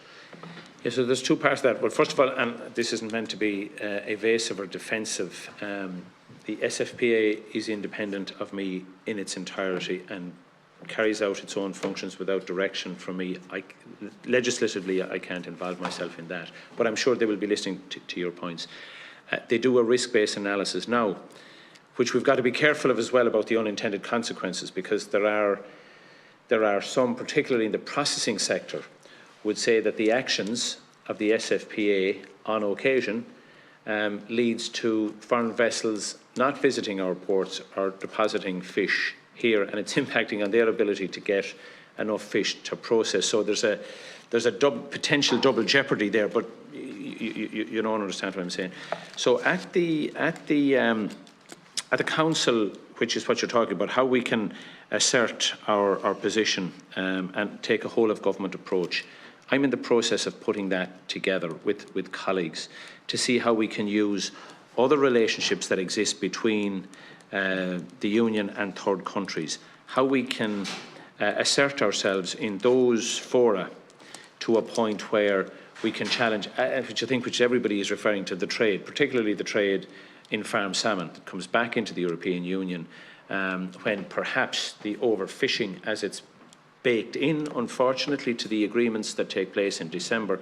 So it's different to overfishing as opposed to illegal fishing, where you have, outside any parameters of that, which is also an issue, mainly perpetrated by Russia. But it's where there's a tacit acceptance that we agree that they fish above a certain level because they just won't engage on the agreement. Should there be a pushback there? And of course, I believe there should be. And it's how we can do that through the other trade relations that happen between the two. And I'm prepared to work with my colleagues here, and I'm sure there are other committees, and perhaps it's an opportunity for you on the Fisheries Committee to bring other government colleagues who have responsibility in those areas to identify for them the challenges that the industry faces as a result of being benign or passive in trade relations. Minister, I appreciate you're in the process of putting together that negotiating strategy and building that support within government. What I might ask, and look, this committee is an active committee, and our schedule between now and the December Council is full. But I would welcome if you give a commitment, maybe to give a briefing to members. Perhaps we could meet somewhere and just receive a briefing on that, because there is huge interest in that. And I genuinely mean we wish you well in that, but we also are waiting with bated breath to see what comes back. No, look, Chairman, I've always been open, I think, from the start to say that I'm prepared to brief members either individually or collectively whenever you can. The agencies, Marine Institute, the SFPA, BIM, will always be available with me to do that, and we can arrange that early morning, late evening, whenever over the course of the weeks ahead. So, always very much. I have, for our second round, we have Deputy McLaughlin, Deputy Boyle, Deputy O'Reilly and Or Senator, sorry, Senator Boyle and Senator O'Reilly and Deputy Ward, had you indicated? No. So we'll take 3 minutes each and we should get through it in that case. Is that okay? Sure. And if we have to go over a minute or two longer, the Minister has signalled his willingness to do so. So, Deputy McLaughlin. Yeah, so as you've said, Cahirla, over 1 million tonnes of mackerel have been caught above scientific advice over the past 5 years. Over 1 million tonnes in defiance of scientific advice. It's absolutely astonishing, that this has been allowed to happen. So, Minister, I want to ask, I have met with fishing interests over recent years, and they've provided, to the best of their ability, just basically with the limited resources they had, research that demonstrates corporations based in the European Union that have built up a significant amount of the fleet that have been involved in this utterly reckless practice.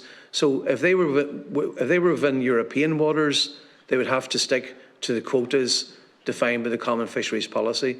But what they have done is they have bought up fleets, built up fleets in the likes of Iceland and the Faroes, to a lesser extent in Norway, and they have recklessly overfished. So I'm asking, will you ask, when you're engaging, will you ask the European Commission to provide, I've tried to get this information, what the European Commission says, it's a matter for each country to decide on quota, and they just lay it off.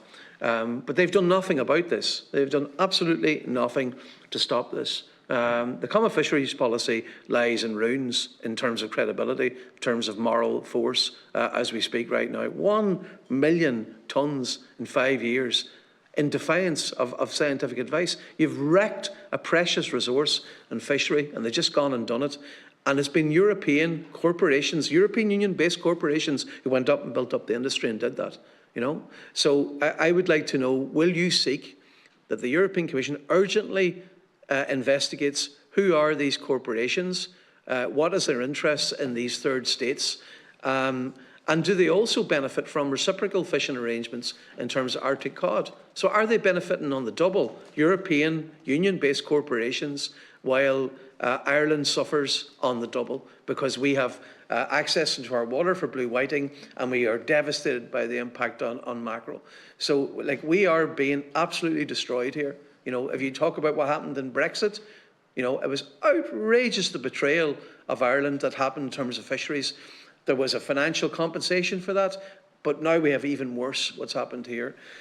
So to summarise, will you look for an investigation into the European Union-based corporations that have become enriched, hugely enriched, on the back of these reckless, destructive practices? Will that be looked at?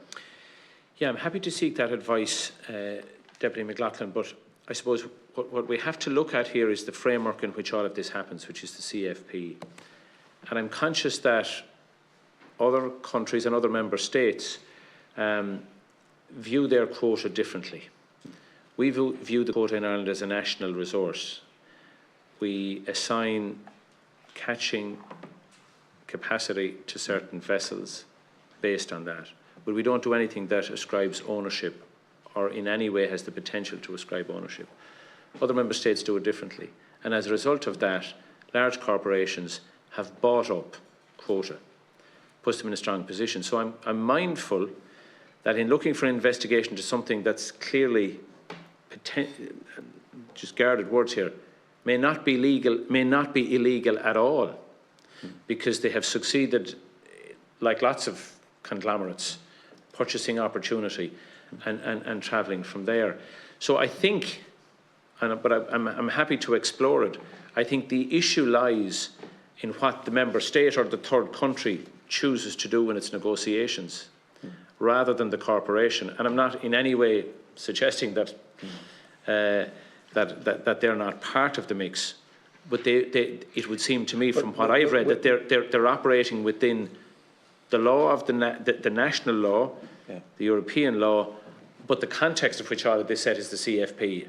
And maybe to your point, is the CFP fit for purpose if it allows something as distorting as this to happen. Just to be clear, because it's been talked today, and for anybody listening in, they would look at that Iceland, controls their fishing fleet, that the Faroe Islands, their government controls their fishing fleet, or that Norway, that these countries have fishing fleet that are nationalised. This is private enterprise. Yeah. And the issue for me is that the European Union has tut-tutted, that's all they've done for the last 3 or 4 years, tut-tutted about the behaviour.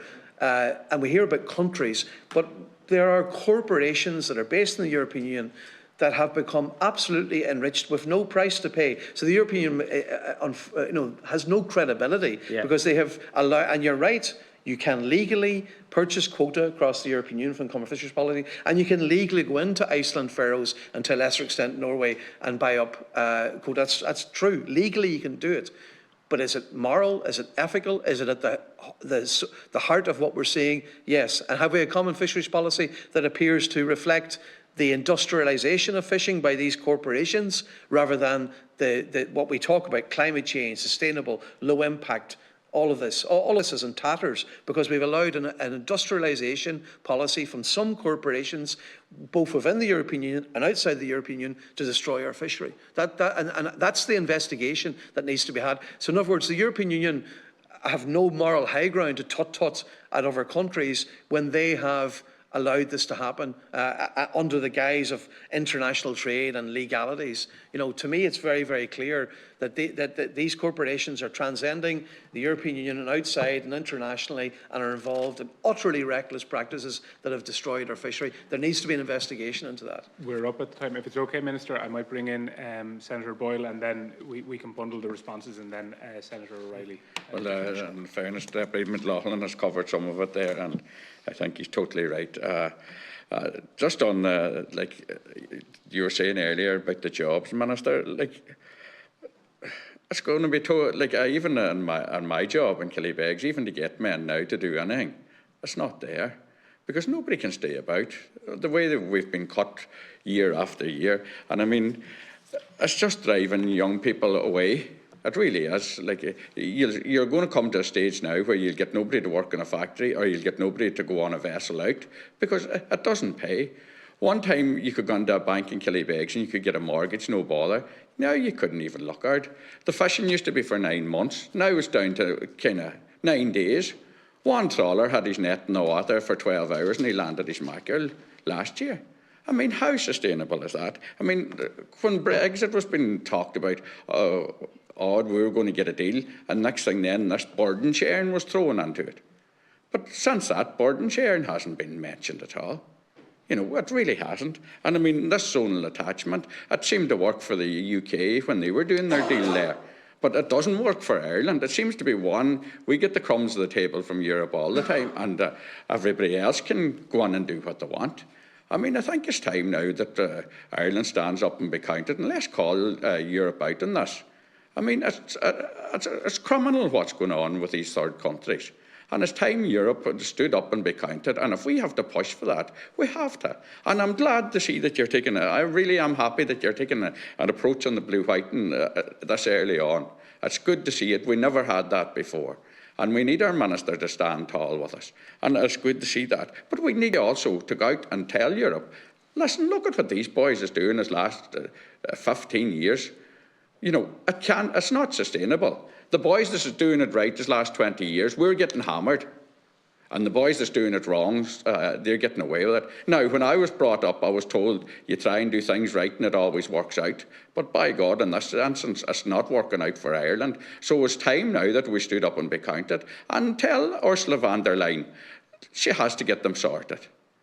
The time for talking's over. Our jobs in our coastal communities is dying on our feet.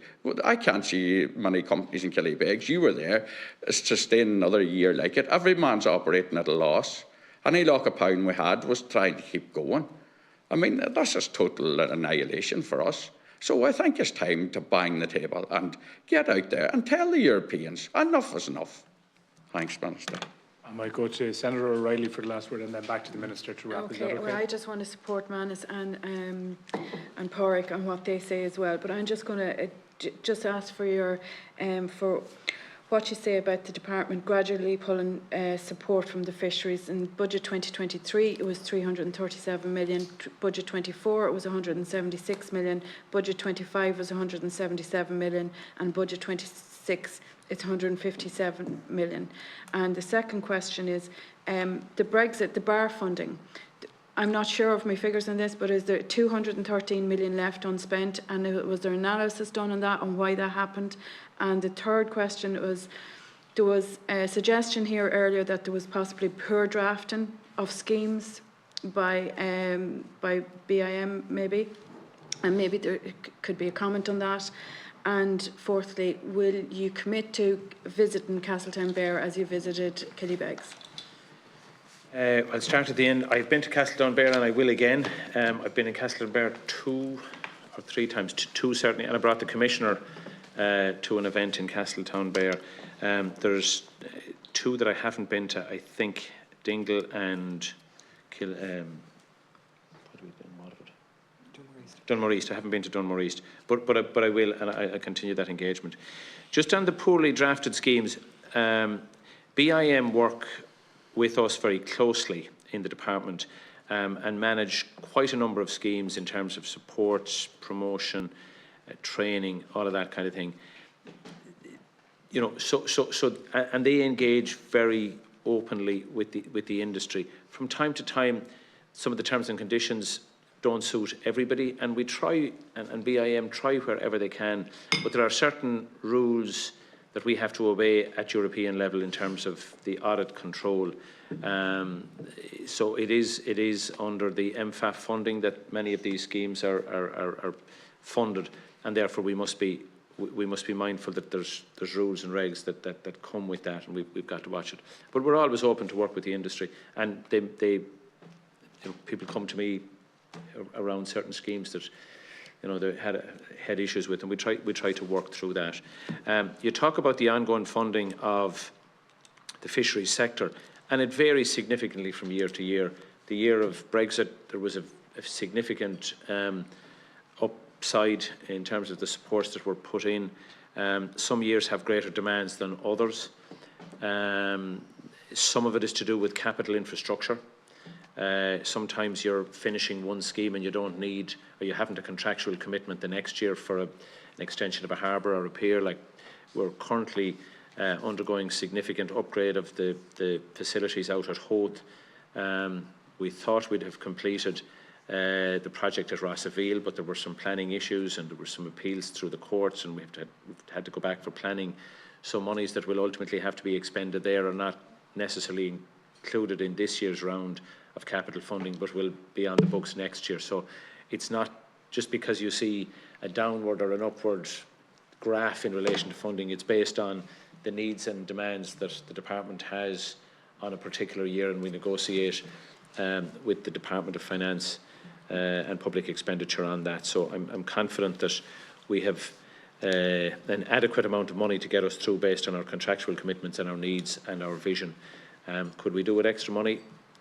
Always. We'd find something for it, but we have to be mindful as well at the overall government code on spending. And we had a pretty robust engagement through the estimates process this year, and I'm content with what we succeeded in achieving, and I thank the officials for the work that they did in assisting us on that. The bar funding? On the bar funding, I'll come back to you on that if that's okay. I've heard that mentioned before, and I'll get you specifics on it, but I'm conscious that we had a relatively short window from the time that we had to get money spent and when it was agreed, and I think we did, the department and the state did a lot of good work, and I see projects, I've had the benefit coming to the table a little bit later than the person that assigned the money to opening some of these facilities and cutting ribbons and stuff like that. There was a lot of money spent during that period of time. Perhaps if we had had more time, we could have gotten it all spent. I think most of it was spent, and I'm sure there'll be analysis done and people will identify things that might have been done slightly differently. But I think in general it was a response based on the conditions that were attached to it that helped the sector. But in the face of what we're now facing, particularly on the pelagic side, it's that's in the past. I'm not going to be beating that drum to say Bar resolved all the issues. It didn't. It was an effort at the time to assist the industry in adjusting to a very significant shock. We now have a shock that has more seismic proportions. I'll allow it.